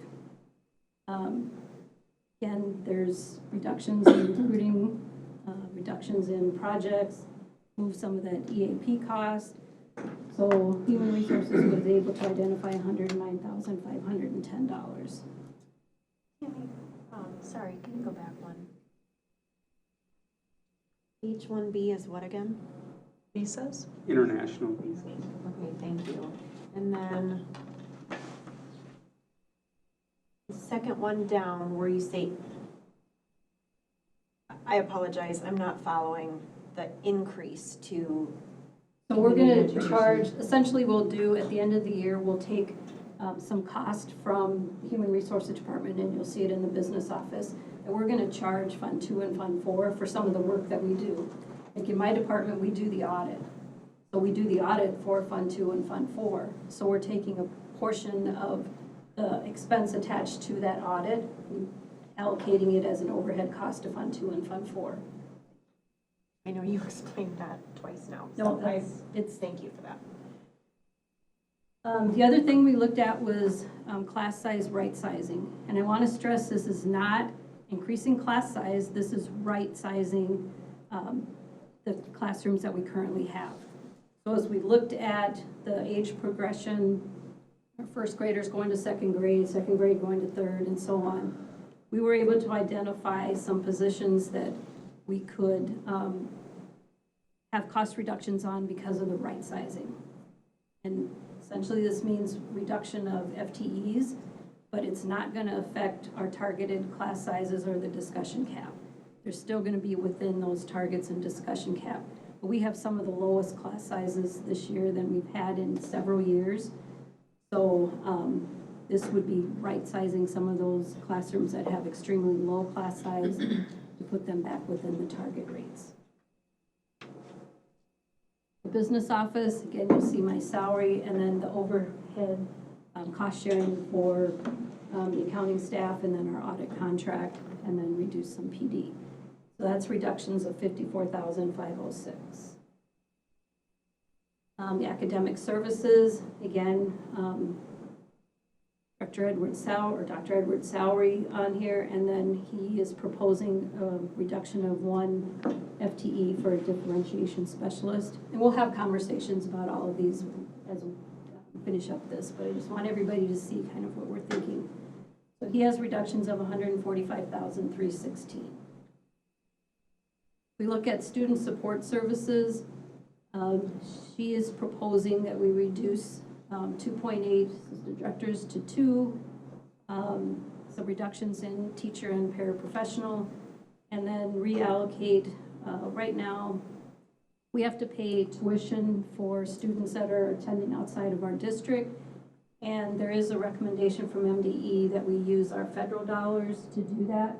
So we're going to be moving some things on federal into the state, pay for our tuition out of federal, which saves some dollars because anything on state funding you get reimbursed for, and previously we weren't getting reimbursed for those positions on federal.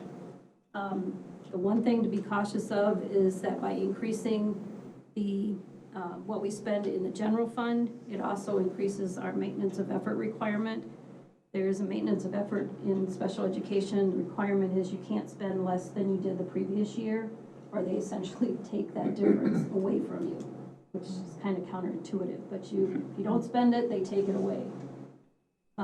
So we have to just be cautious of that. And the net savings there would be $1,032,700. Equity and inclusion, Director Oak's budget is all categorical right now. He has achievement and integration money, Title III money, which is for EL. He has EL dollars, Indian Ed dollars. So all of those are categorical. We can't really cut anything without having an impact because those dollars could only be spent for those things. So right now, aside from looking at maybe moving some general fund cost into either Title III or achievement and integration, there really are no reductions that we could identify.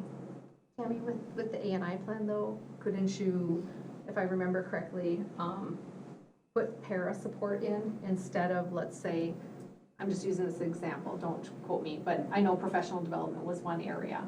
But couldn't you do a shift like that within the ANI plan, adding more student support versus professional The development? student support for, we could look at that. Achievement and integration has to be used for a certain group of kids. I thought it was for everyone because, okay, go ahead, I'm sorry.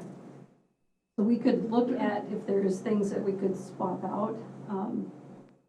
And I think Sam has been looking at, the last couple of weeks, looking at what he's currently got on there and what we can possibly switch out. But we're looking at all possibilities right now. Can you explain to me how moving things around really saves money? Because is there some reserves in those categories? Yep, if you don't spend them, then you have to designate the reserve for them. Yeah, and so there is some money sitting in those. Yeah, and it's not gonna be a lot of savings, but there are some flexible things that we can do in the general fund. So just going back to the question of tutoring, if additional tutoring is something that schools are using some of their building budgets for, and within the parameters of A&I, we could shift some of that tutoring service to the A&I budget, freeing up the building level Fund 1 to offset the total deficit that we're trying to solve for right now. So that's how we would move some things around. I mean, I know during the ANI conversation, tutoring was one of the things that I was, would have liked to see more funding put towards, so.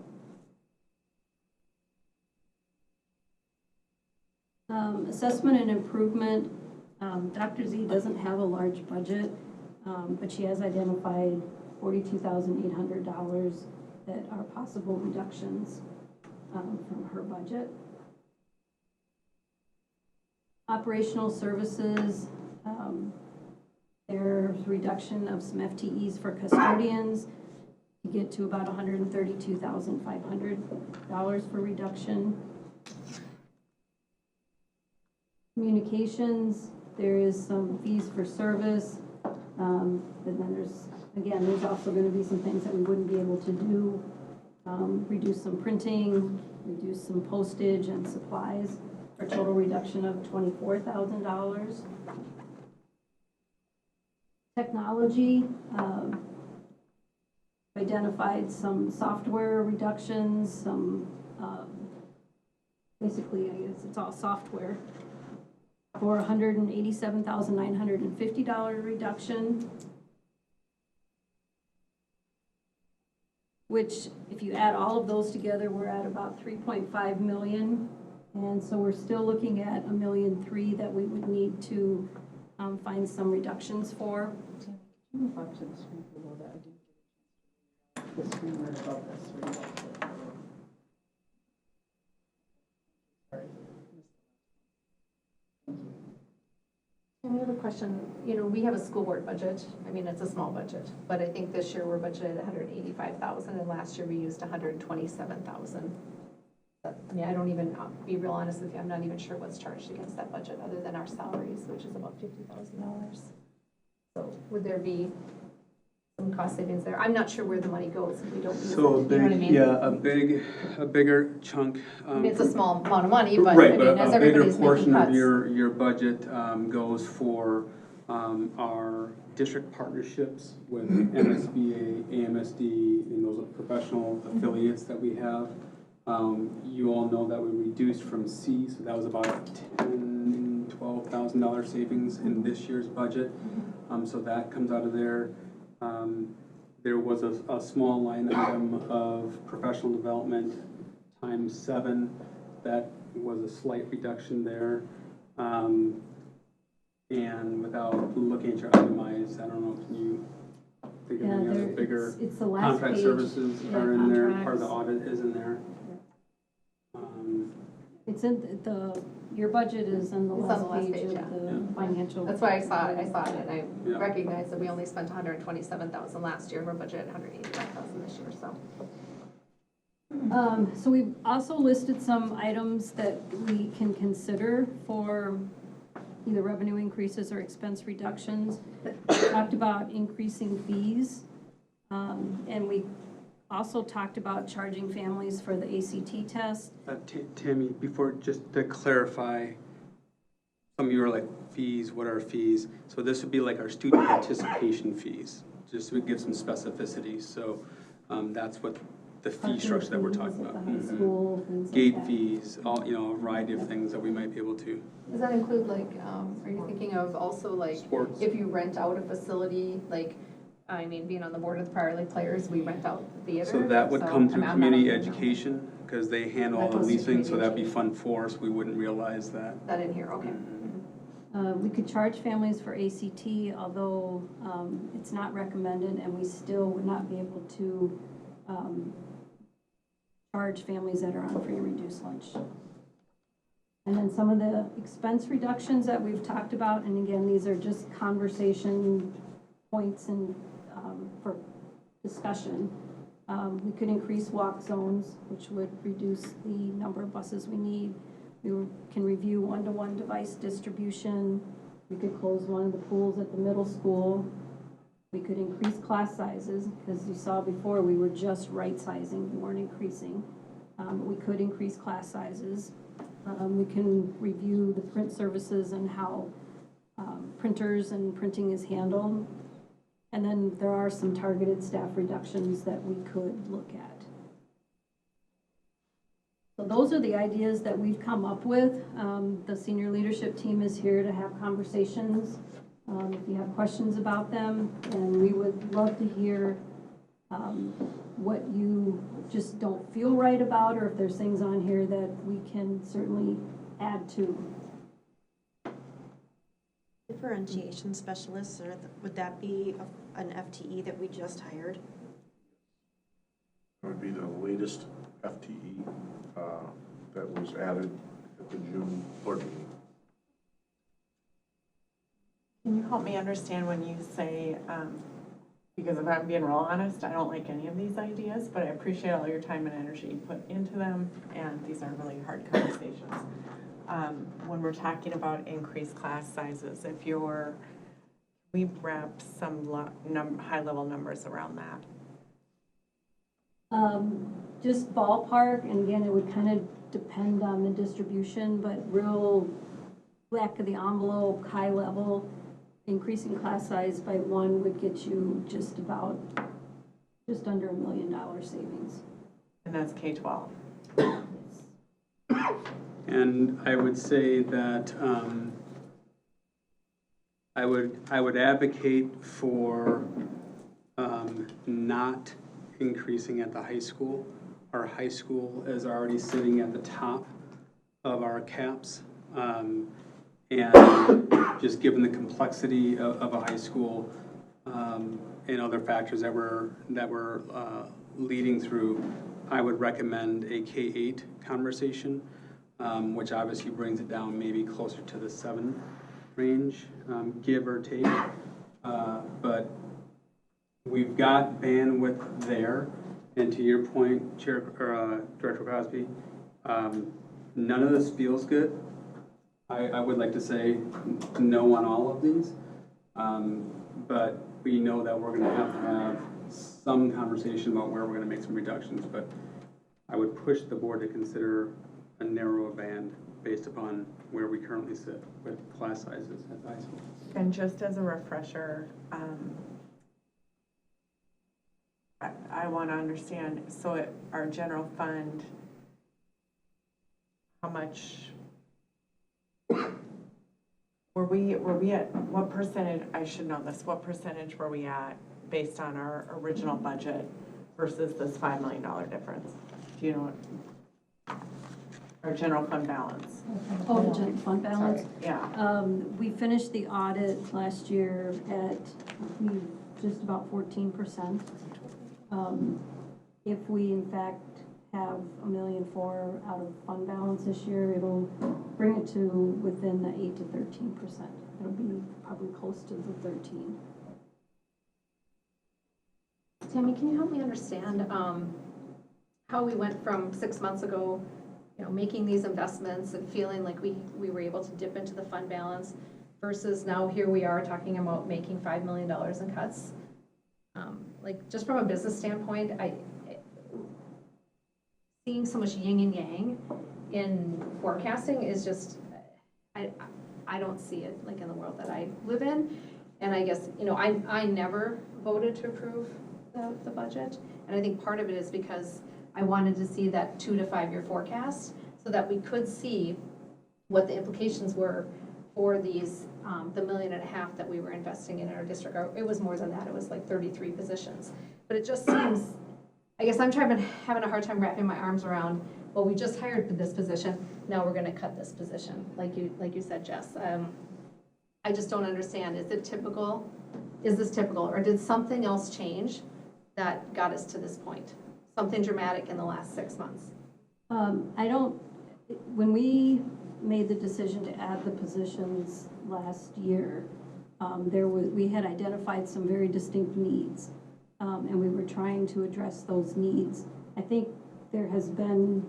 don't think there's been any time that I have said that we are not in a negative trajectory, that our expenses are going to exceed our revenue. And that was the projections that we've had for the last 2 years that I've been here. Right. We've had projections that have always said that if things continue on the same trajectory, we would be in, and it depended on which trajectory and the enrollment balance, as well as which model we went to, but not one of them said we weren't going to be in statutory operating deficit or status by within anywhere from 3 to 5 years. So that was well done and very well predicted. But we also have to talk about what's in the best interest of our students. So we're trying to bring and improve educational outcomes per student. You have to invest. You don't have a choice. So that's the thing that I'm concerned about is, as we do this, what has the least impact? Because we can't not impact it, but what is the least impact on educational outcomes for our individual students? And increasing class sizes anywhere above those caps seems to be the least effective. Just doesn't, nothing here is a good choice, and everything's going to eventually affect them, but if we had to prioritize what is the least impact. And differentiation specialist seems to me to be a pretty heavy impact, but if I'm wrong, please correct me. Well, I think they all are. I definitely, the work that we set out to do, we will struggle to do that work with less commitment of resources to that work. And specifically currently with the 3, we are servicing and supporting K-8, and each of the 3 people have 3 buildings that they support. Obviously, if we decrease that down to 2, as is proposed here at the moment, they would be spread quite a bit thinner to support the work in this area.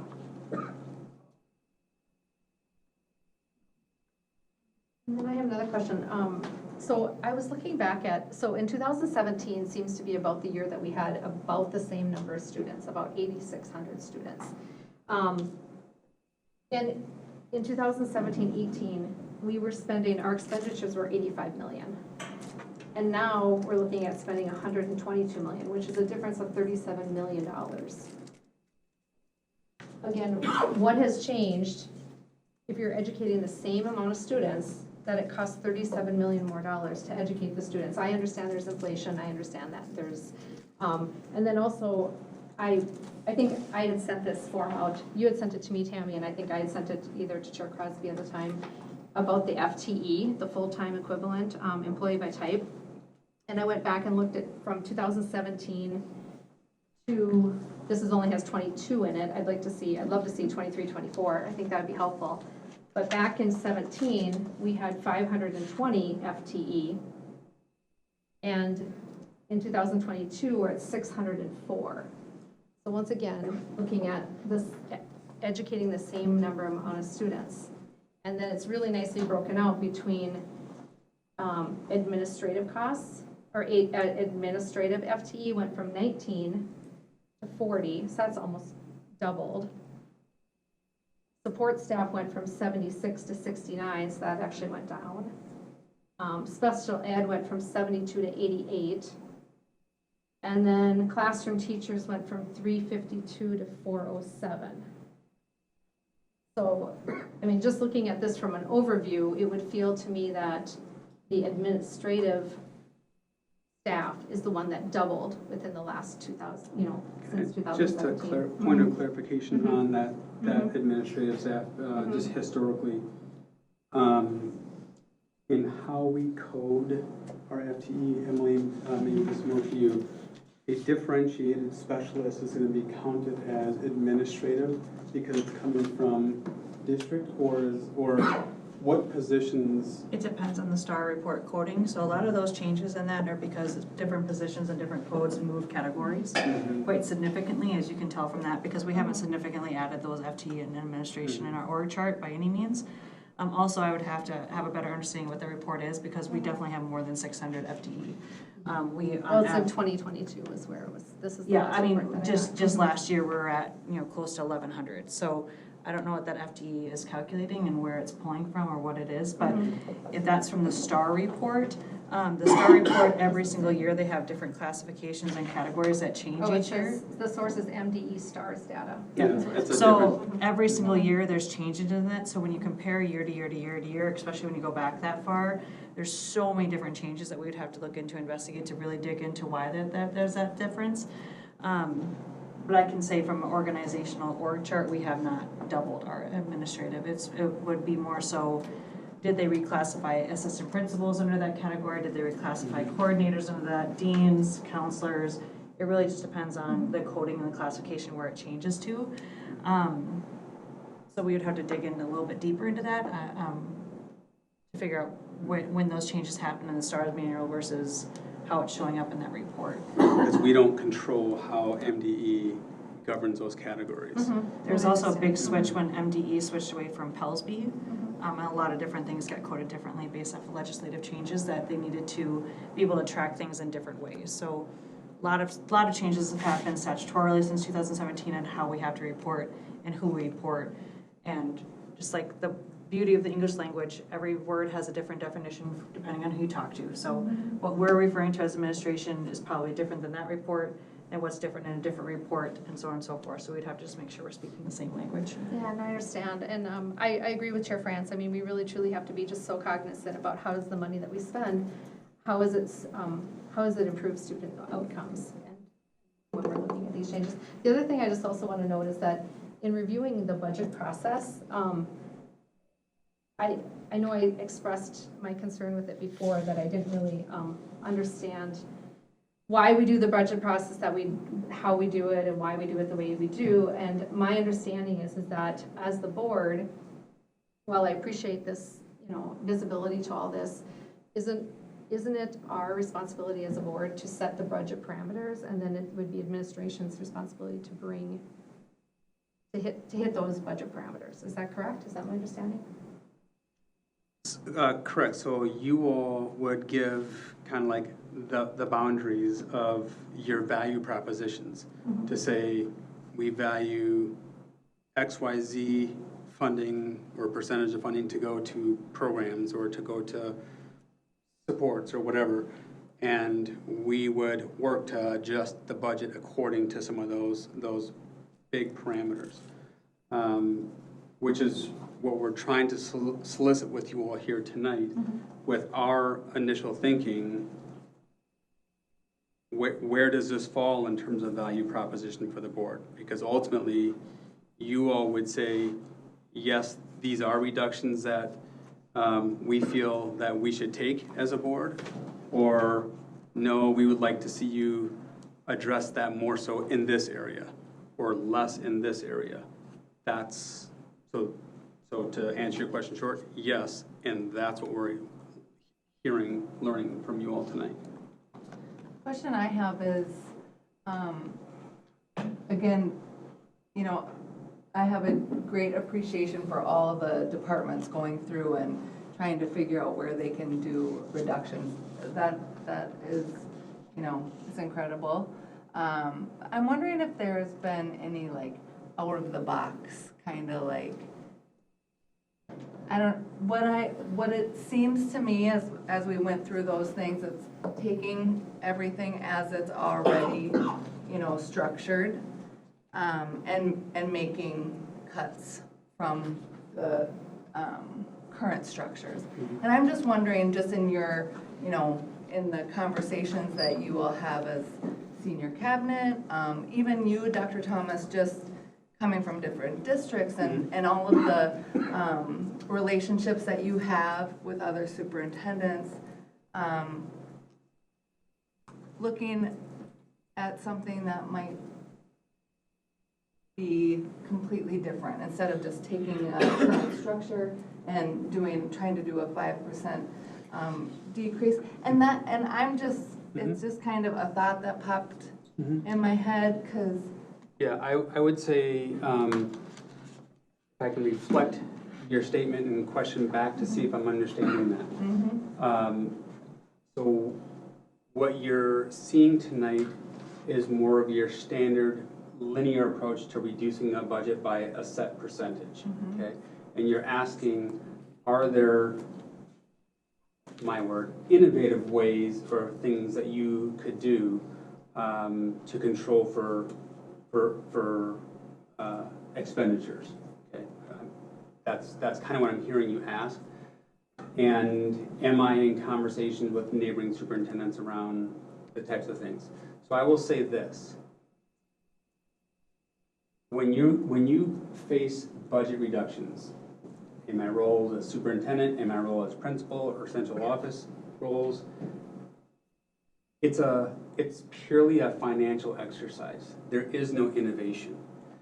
You can get creative in how you can mitigate impact and say, let's not go here, rather more here. There's just not a lot of innovation in reducing costs. That's fair. I will say the innovation comes from investments. So if you're saying, have you leveraged innovation as you create programs that might attract to draw additional revenue? Yes, I would say a lot more there. Now I will say there is some innovation, for lack of a better term, when you think about attrition. So this kind of breaks us out of what we've always done. So if a certain position is retiring, does that give us an opportunity to think differently about the functions that that position was responsible for to meet the need and or meet it in a more unique fashion that we could actually leverage greater return? I would say, yeah, there are a few of those that aren't on this sheet tonight that several of us have been having conversations about.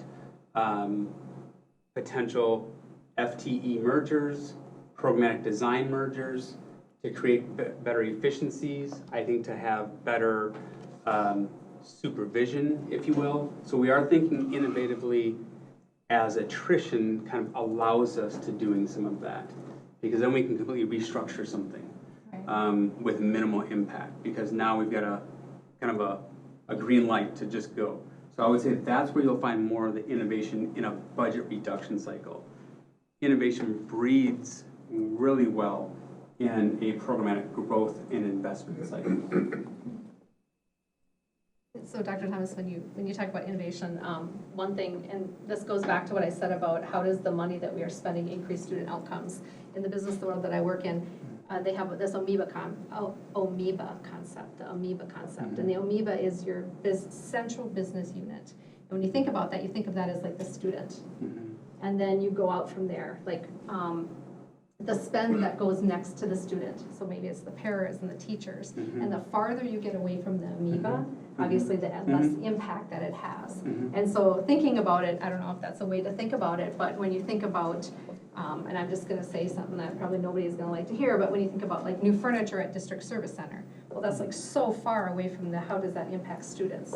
And so thinking about it Yeah. that way when you're looking Yeah. at a budget standpoint. I appreciate that push. Mhm. I appreciate that, and yes, and we've had coherency models, you know, that we usually call them in education speak, but Amebia is the same thing. So the further out from your core, one would wage to say it's less impact or less important to the outcome of that particular student, okay? That's the general premise. And I agree, and I also say something, just using this is just for example, I know, but I can't use the dollars for central office furniture I understand that. to buy a teacher. I understand that, yes. So you have greater flexibility and autonomy in the business corporate world that unfortunately in the public sector, we don't. It's tricky, yeah, I understand. So if you all can advocate for furniture for teachers, I'm about that. But no, I do understand the integrity of the question that you're asking. And so that's, I think, what you're seeing here tonight is that we feel that our student, as our primary customer, what can we do to minimize that direct impact on the student learning experience and not impact their outcomes. So we believe we might be on the outer ring, you know, with what we control as a senior cabinet. So we've started with that outer ring tonight. And even our outer ring, probably in any industry, does have a trickle-down effect to your customer in some form or fashion. I do believe, so for example, I think one of the innovation concepts that we've been speaking about is we have a retirement at one of our middle school campuses. And the question is, with that middle school campus, which exists as a campus in the MDE system, but physically are two separate schools. And I would wage to say in my short tenure here, they're vastly different schools, right? And if the vision was to have a campus, a middle school campus, and let's just say an east-west, is that right? East-west campus, do we have an opportunity to look at the administrative structure to cast a more cohesive and coherent model of a middle school campus than have fundamentally two different middle schools with two different leadership philosophies resulting in two different sets of outcomes perhaps, right? So that's a very real conversation, Director Bullion, that I would say is in that innovation sandbox to capitalize on an opportunity by way of a retirement or an attrition. There are several others here as well in terms of programmatic supports and designs to say, do we have the right structure of a role leading X responsibility centrally? And based upon that question, there are some aspects here that I would emphatically say, no, I don't think we do.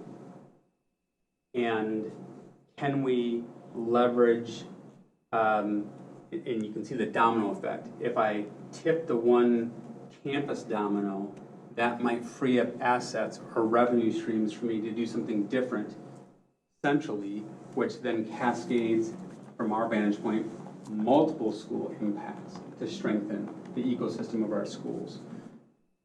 So as you've heard Tammy allude to many times, a budget is a million-piece puzzle.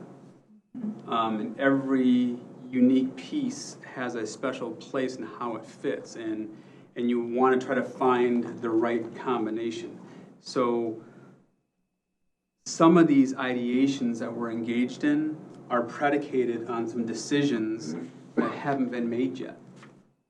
So I just want to be careful too far out, but we also know we want to give budgets to schools mid-February if possible. So, you know, we want to land a reduction model, and I will say this is probably more of an aggressive reduction model.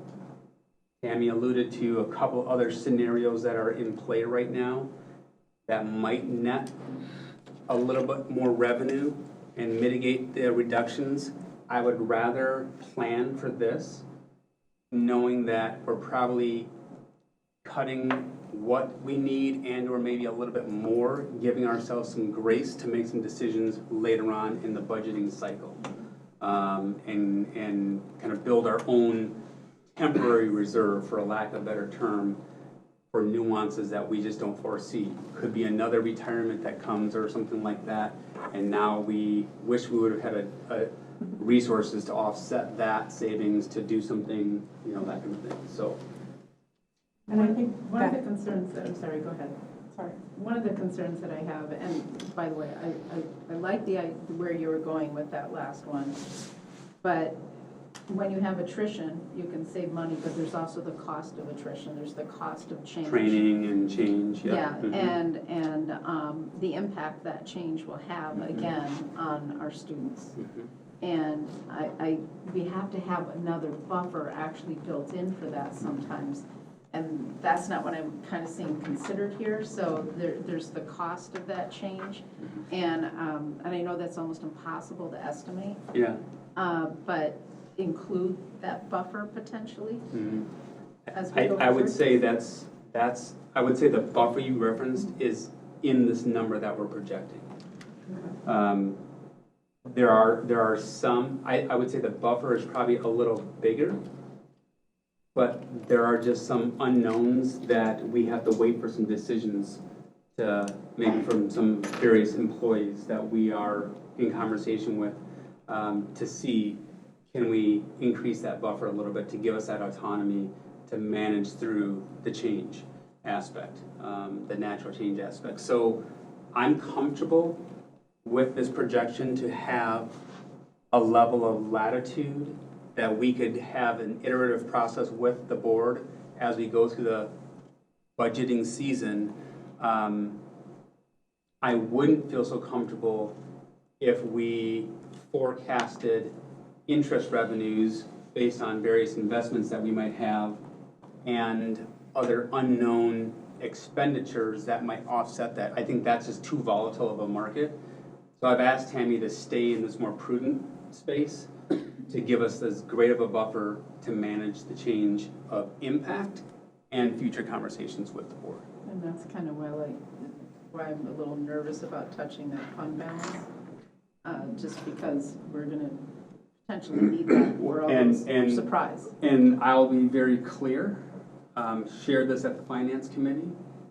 We are not asking in this reduction to balance that with fund balance.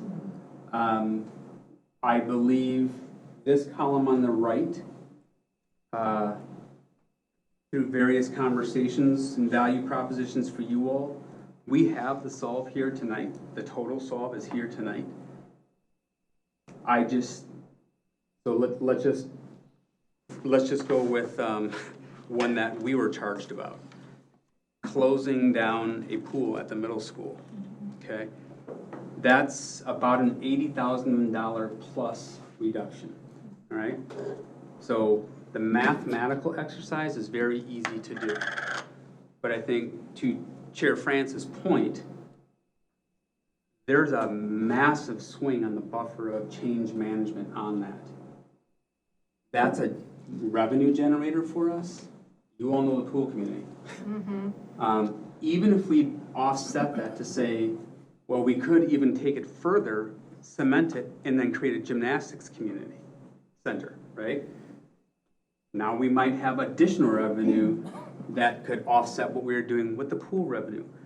But then as we talk, we have middle school curriculum, PE curriculum, in dire need of a pool, and this is not California, this is Minnesota. So having kids swim, walk in 20 below, and get frozen hair by the time they get to their campus with one pool being shared, let alone now what master schedule changes do we have to accommodate for kids now crossing time. That now comes with a cost. So I would say on the face value, $80,000 is great. Real implications, that probably costs us more in the long run. So those are the kind of discussions I think we're wanting to have. I would like to add just quickly, if you don't mind. At the Finance Advisory Committee, there was a huge turnout, but I heard an appetite for like increasing fees. Maybe we've been behind in the costs, and then even, I heard an appetite for like user fees on certain things. And so I don't know how easy it is for you to run some of those projections, but if we're in a community where our referendum dollars are lower than the surrounding communities, you either have to go out and ask for money every month from everybody, or you figure out a way to tap your users. And along those, go ahead. I was going to say in one example, and I was just up at the high school and I didn't know that the community ed allows people to walk in our gym. And they just scan a code to go in. So you have to, people are going to think I'm silly for saying this, but you go to the dog park, you have to pay to go to the dog park, you know what I mean? So increasing fees where it makes sense, like you said, little by little out into the community. One thing I was going to touch on earlier, we were talking about MinCaps, and obviously it's a booming program for us, right? The applicants are through the roof, the community demand is high from a business standpoint, et cetera, lots of support there. Okay, can we grow it? Well, don't have the space, not sure we can afford it, all of the analysis that I'm sure you all have done. I'm wondering, when you think about user fees, we built the program, it's for our kids. Certainly we can take other kids, but they should pay a pretty healthy user fee.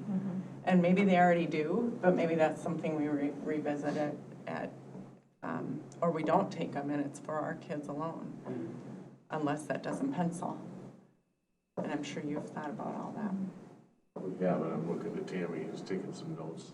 I suspect that it's similar thought process that you want to investigate a little bit more deeply. Yeah, and we're all in that same little boat in the middle of the ocean. So Farmington, which is even smaller of a budget than us, if we say we're going to pass this fee on to Farmington, will they walk?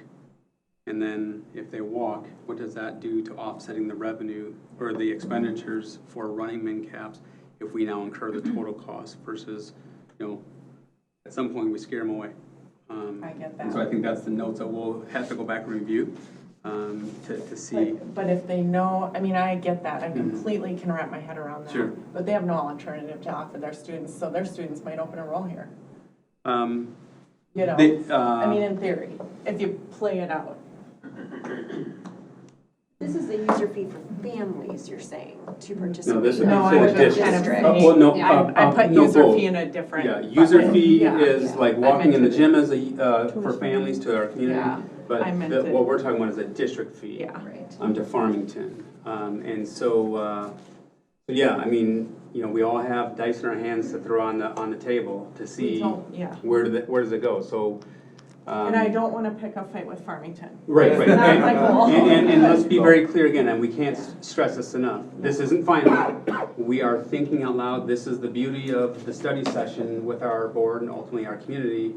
And what I shared my last Friday's 5 was we would love some thinking outside the box. We're all very close to it. So, So, to that end, which feeds perfectly into my question, is in terms of, okay, this isn't final and we're seeing this all for the first time too, right? And I personally would like some time to digest it. But in terms of looking at, say, this list, or starting from this list and looking at this list from an equity standpoint, with an equity lens, what does that look like? From our strategic planning committee, I know that's different work, but is there something where we engage the community somehow in, okay, what, again, knowing this is not a final list. Is it something where we can engage our community and say, okay, as we've kind of already done, right, Tammy, with our town halls and things like that, this is the situation we're in. Now we've got some somewhat concrete examples of the effects. How do we engage our community in this to say, you know, what's,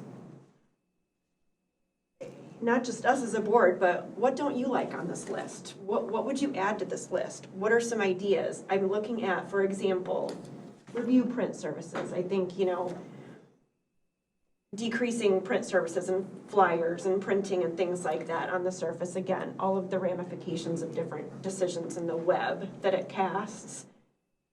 But our cultural liaisons tell us that a lot of these families rely on print materials because they don't email, they don't do Seesaw very much, they don't do Schoology that well. They need something in their hands to physically read. So I'm thinking of, that just came to mind in terms of looking at this list from an equity standpoint and making sure that, which is hard to do, no doubt. I guess I have a two-parter there. From a lens of equity, and again, just to remind you all, my definition that I use for equity is giving each student and staff what they uniquely need to be successful.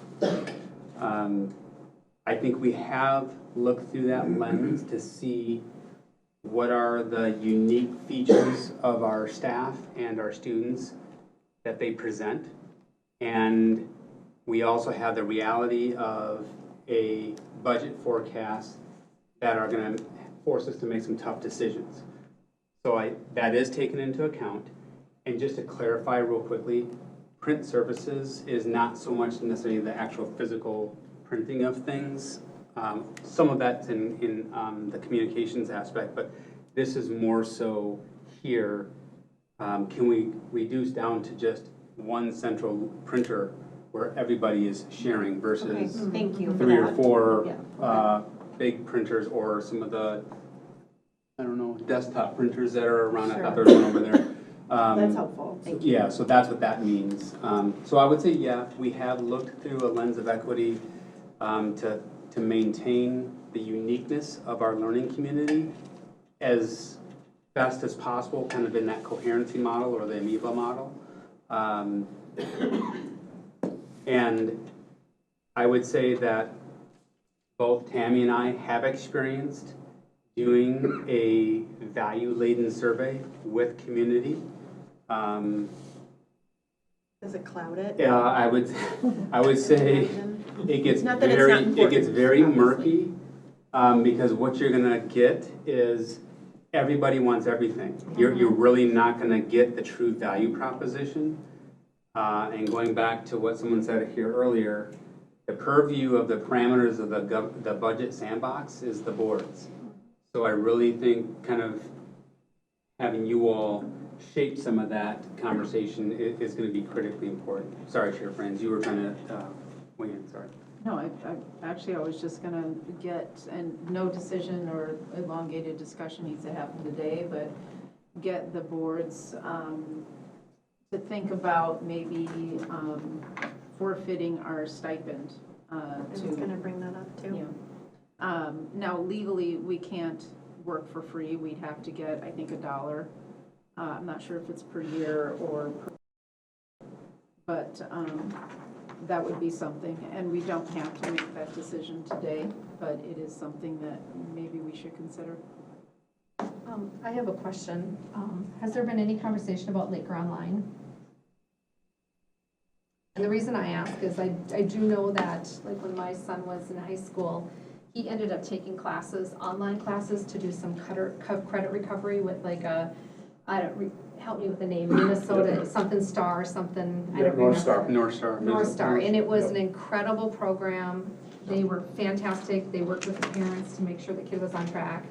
So could we use a North Star program versus funding this Laker Online instead? We actually do continue North Star for students who desire what you described, some what I would call one-off experiences that they might need or want. But generally speaking, our Laker Online students are students who want a full-time online experience.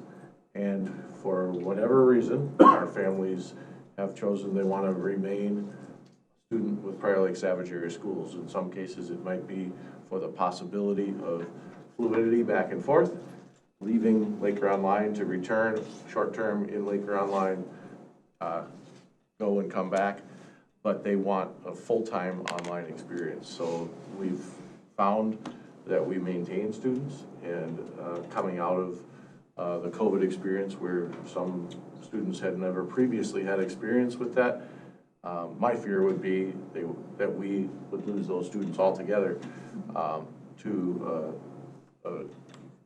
almost every district that even neighbors us, and most across the state now have an online offering, and we would lose those students entirely. So that would be the risk possibility that I think we'd be entering into. I'm kind of along those lines. I've become aware of a district that neighbors us that have really targeted that as a growth area for them because it's a revenue positive model. So, you know, I know there's a tipping point there too, or a breaking point, but it's a way to keep kids, it's revenue positive, and, you know, even things like sports eligibility may impact some kids' decisions with that as well. So. That's kind of the attrition model. When you start to cut services, you could actually cause enrollment to drop. And that's what we call in business circling the drain. And that's not where we want to be. We want to figure out a way to get us out of this instead of build a deeper hole. That is the balancing act with all of these conversations.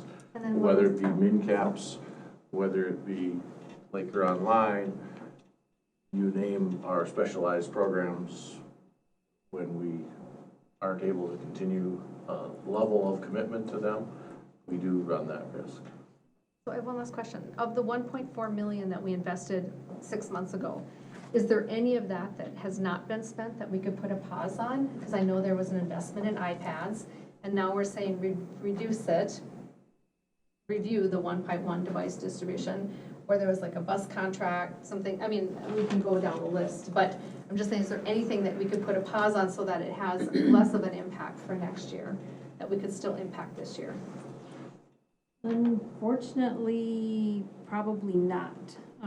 The bus contract, we're going to meet with them next week, but the contract they're proposing for next year is an increase over even what we had originally thought we were going to plan for, so we've got to have that conversation. I think we're pretty much on track to spend everything that we I think it's, and correct me if I'm wrong, because I'm pretty sure I remember this, but a lot of the iPads that we gave through K through 5 were the older ones. They are. Yeah, so it's not like we have a return value. We actually, yeah, and so this conversation, Director Burnick mentioned the Finance Committee. It was a very robust conversation that we had with the members that showed, and members from our community were really kind of pushing. And this is one that kind of came from there was, do we have the bandwidth to, does a kindergartner need true one-to-one, or can we have shared cart systems, et cetera? And to your point, Chair Franz, yes, those are the oldest force-conditioned devices in our whole fleet. Yeah, our fleet. And although Mark has shared that, yes, there is some return on a buyback protocol, the cost savings may be minimal based upon the conditioning of that device. I think in the future, we could have conversation about what's the bandwidth that would we want to address the bandwidth of where we start true one-to-one? Is K2 where kids really need to focus on relational, how to do school, all that kind of stuff, and they use the CART model, and that you don't have one to exclusively check out and it rotates. And as I shared with our finance committee, I think there's some wiggle room there.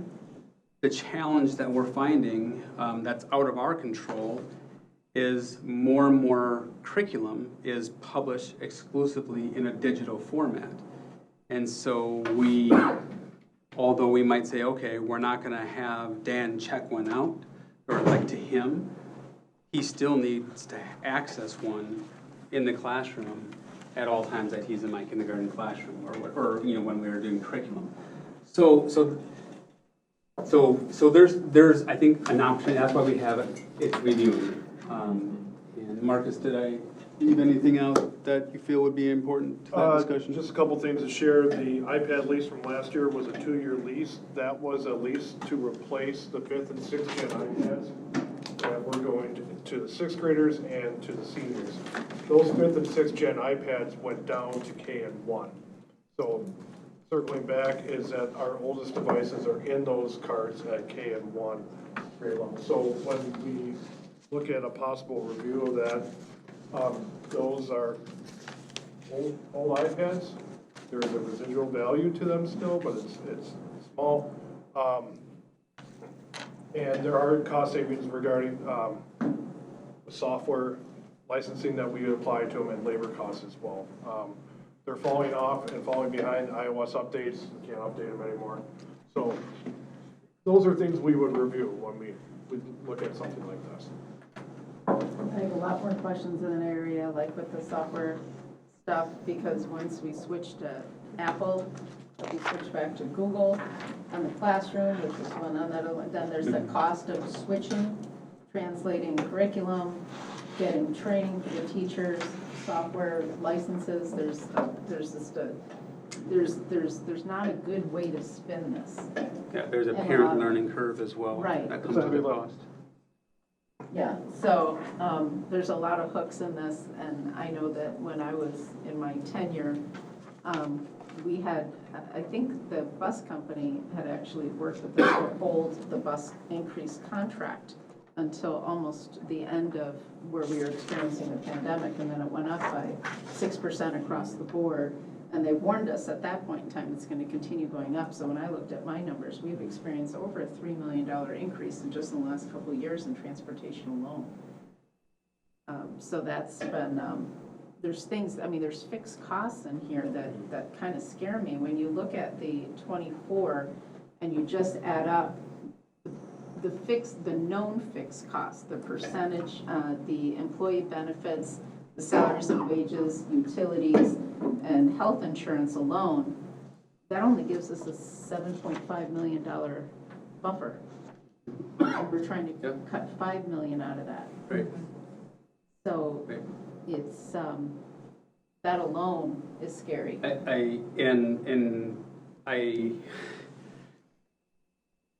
I can appreciate that point being brought forward, and as challenging as that math feels, that is our reality. And my frustration as a superintendent, fighting the wake of the historic funding in education campaign, is through the roof. And so we've got a lot of false hope from our staff, from our community, that we should just be able to write checks all day long, and we just simply can't. You know, when I think about what we negotiate, employee contracts, no matter the group, the public sector compared to corporate is not even in the same ballpark. Like, we'll never pay people what they're worth, you know, because they don't necessarily come here for money, they come here for a deep, deep purpose, but they also have to raise families. So, you know, I think our community needs to understand, Chair Franz, the point that you just made. You can see how the story ends very quickly. It's inevitable.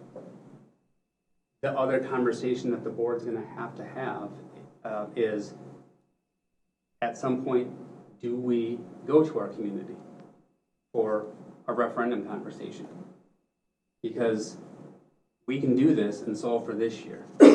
Next year, those fixed costs that Chair France just mentioned, they're not going down, right? They're only going to continue to increase. So this train is going to come to a screeching crash.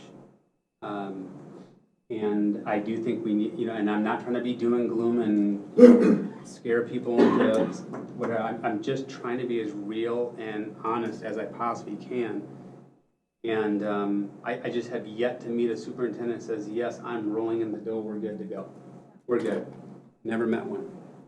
So I do think that begs to question an additional question or additional conversation that I think is going to have to be had with our community. I was gonna say, can we get a clear understanding of what next steps, expectations are with Sure. what we've discussed and decided here this evening? Yes, I will send you this presentation so you all can refer back to some of the suggestions. We will bring, hopefully we'll get feedback from you in the next week or so. The February 12th board meeting will ask you to approve a preliminary, and again, it's preliminary budget based on reductions, because we are trying to get allocations out to the schools that week of February 12th so that we can move on with whatever hiring, whatever planning they need to do for next year, so we're not kind of trying to catch up like we have in the past. The longer we wait, then the harder it is to find staff to fill positions and do all the planning and get everything ready that principals need to get ready for their next year. It won't be final. Again, we have till June to actually approve a budget that we can go into next year with, but again, these numbers aren't going to change significantly, and we just need to figure out how we're going to make reductions to get our expenses to be within what our projected revenue is. So is the expectation per our policy 701, and I can read it for everybody who wants to hear it, but is the expectation that revenues will, that expenditures will not exceed revenues per the That's policy? our intent, yes, that's why we're doing an exercise of reductions to expenses. We're not going to come and ask for balance the budget out with fund balance. So Tammy, when you come to the board on the 12th, the budget items for consideration, because they haven't been costed, we're only going to be looking at the net budget less what was on the previous slides. Is that the idea right now? Because I'm trying to figure out what's... That's our, yes. Okay. Can I go back and expand upon what Director Atkinson just said? So the policy 701 that she read, I think back to when we have excess fund balance, which we had last year, correct? Outside of our board policy of 8 to 12. If you never plan to spend that, it would just keep growing. No, the 8 to 12, but we do have the ability to spend that down. Yes, and what we asked for last year was earmarked to one-time, non-reoccurring expenses. Which in my mind says spend it while those students are here. It is, the fund balance intent is to utilize for the students who are enrolled in our district today. Because I know there's some districts that hold 5 to 8. I mean, their policies are all different. We read through them, right? So that would be the notion that you could use some of that money, one-time money, to create a user experience. So what yes, you can. And what I would say, like we did last year, focusing on what's non-reoccurring. So for example, if we, let's just use Chair France's example here with the LMS change, okay, going to a Google-based platform. We save money in that, but we know we're going to need to do, we know the learning curve on that change management is here. We would say, so an appropriate expense might say, we're gonna use fund balance for one-time parent training classes on, staff, Google Classroom. Teacher training, I should say, on Google Classroom and how to effectively utilize this new LMS, feature through Google. Non-recurring, we're gonna do it all next summer or into next fall, and then it's done. So those, I would say, if the board is looking at your fund balance, that I would, in this context, think about it as to how it supports the transition, the one-time transition costs of learning, of rectifying a space because we're gonna enhance this program, and so we need to do X, Y, and Z to the space to retrofit it, or what, whatever it might be. The other thing is there's some districts near us that actually had to use their fund balance to make up for a difference, and now they're sitting very, very low.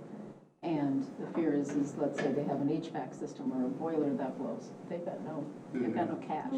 Right. Yeah, so the fund balance and most reserves, even in a business, are meant to hold 1 to 2 months' salary in case there's an issue.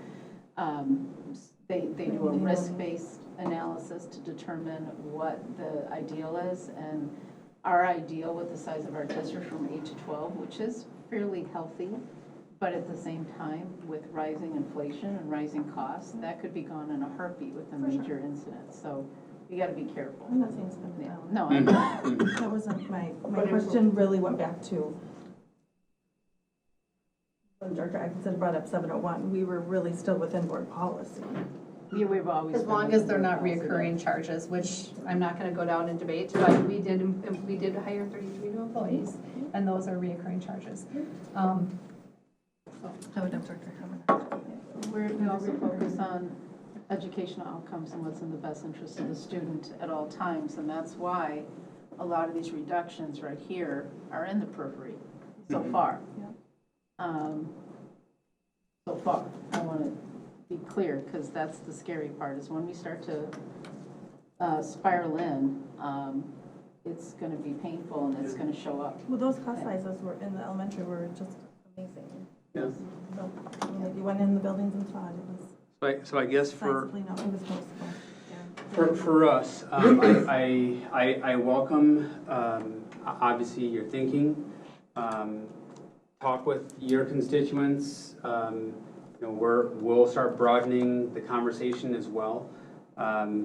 Anytime you want to sit, with Tammy and I or any of our senior cabinet to walk through these areas, please let us know. We'll sit down and walk through, explain some other context around this, because it's more than just a math exercise. That's the easiest part. It's the impact conversation that we would love to be a shoulder partner and thought partner with you as you start thinking about other things, and let us give you some internal context that say, yep, great, and we would need to consider this, or this. And the other thing that we have to realize, that if we do make these cuts, that doesn't stop the inflation and the rising costs in the next year. So this would be just the start of the pain, and understanding that in context the next couple of years out, that this will not be a one-time thing. So is there anything else, Tammy, that you need from the board before February 12th? I think we just ask that if you have suggestions on things on here, again, if there's items on this list that you feel very strongly about one way or the other, please let us know, either me, Dr. Thomas, any of the senior leaders. Because again, these are suggestions that we came up with after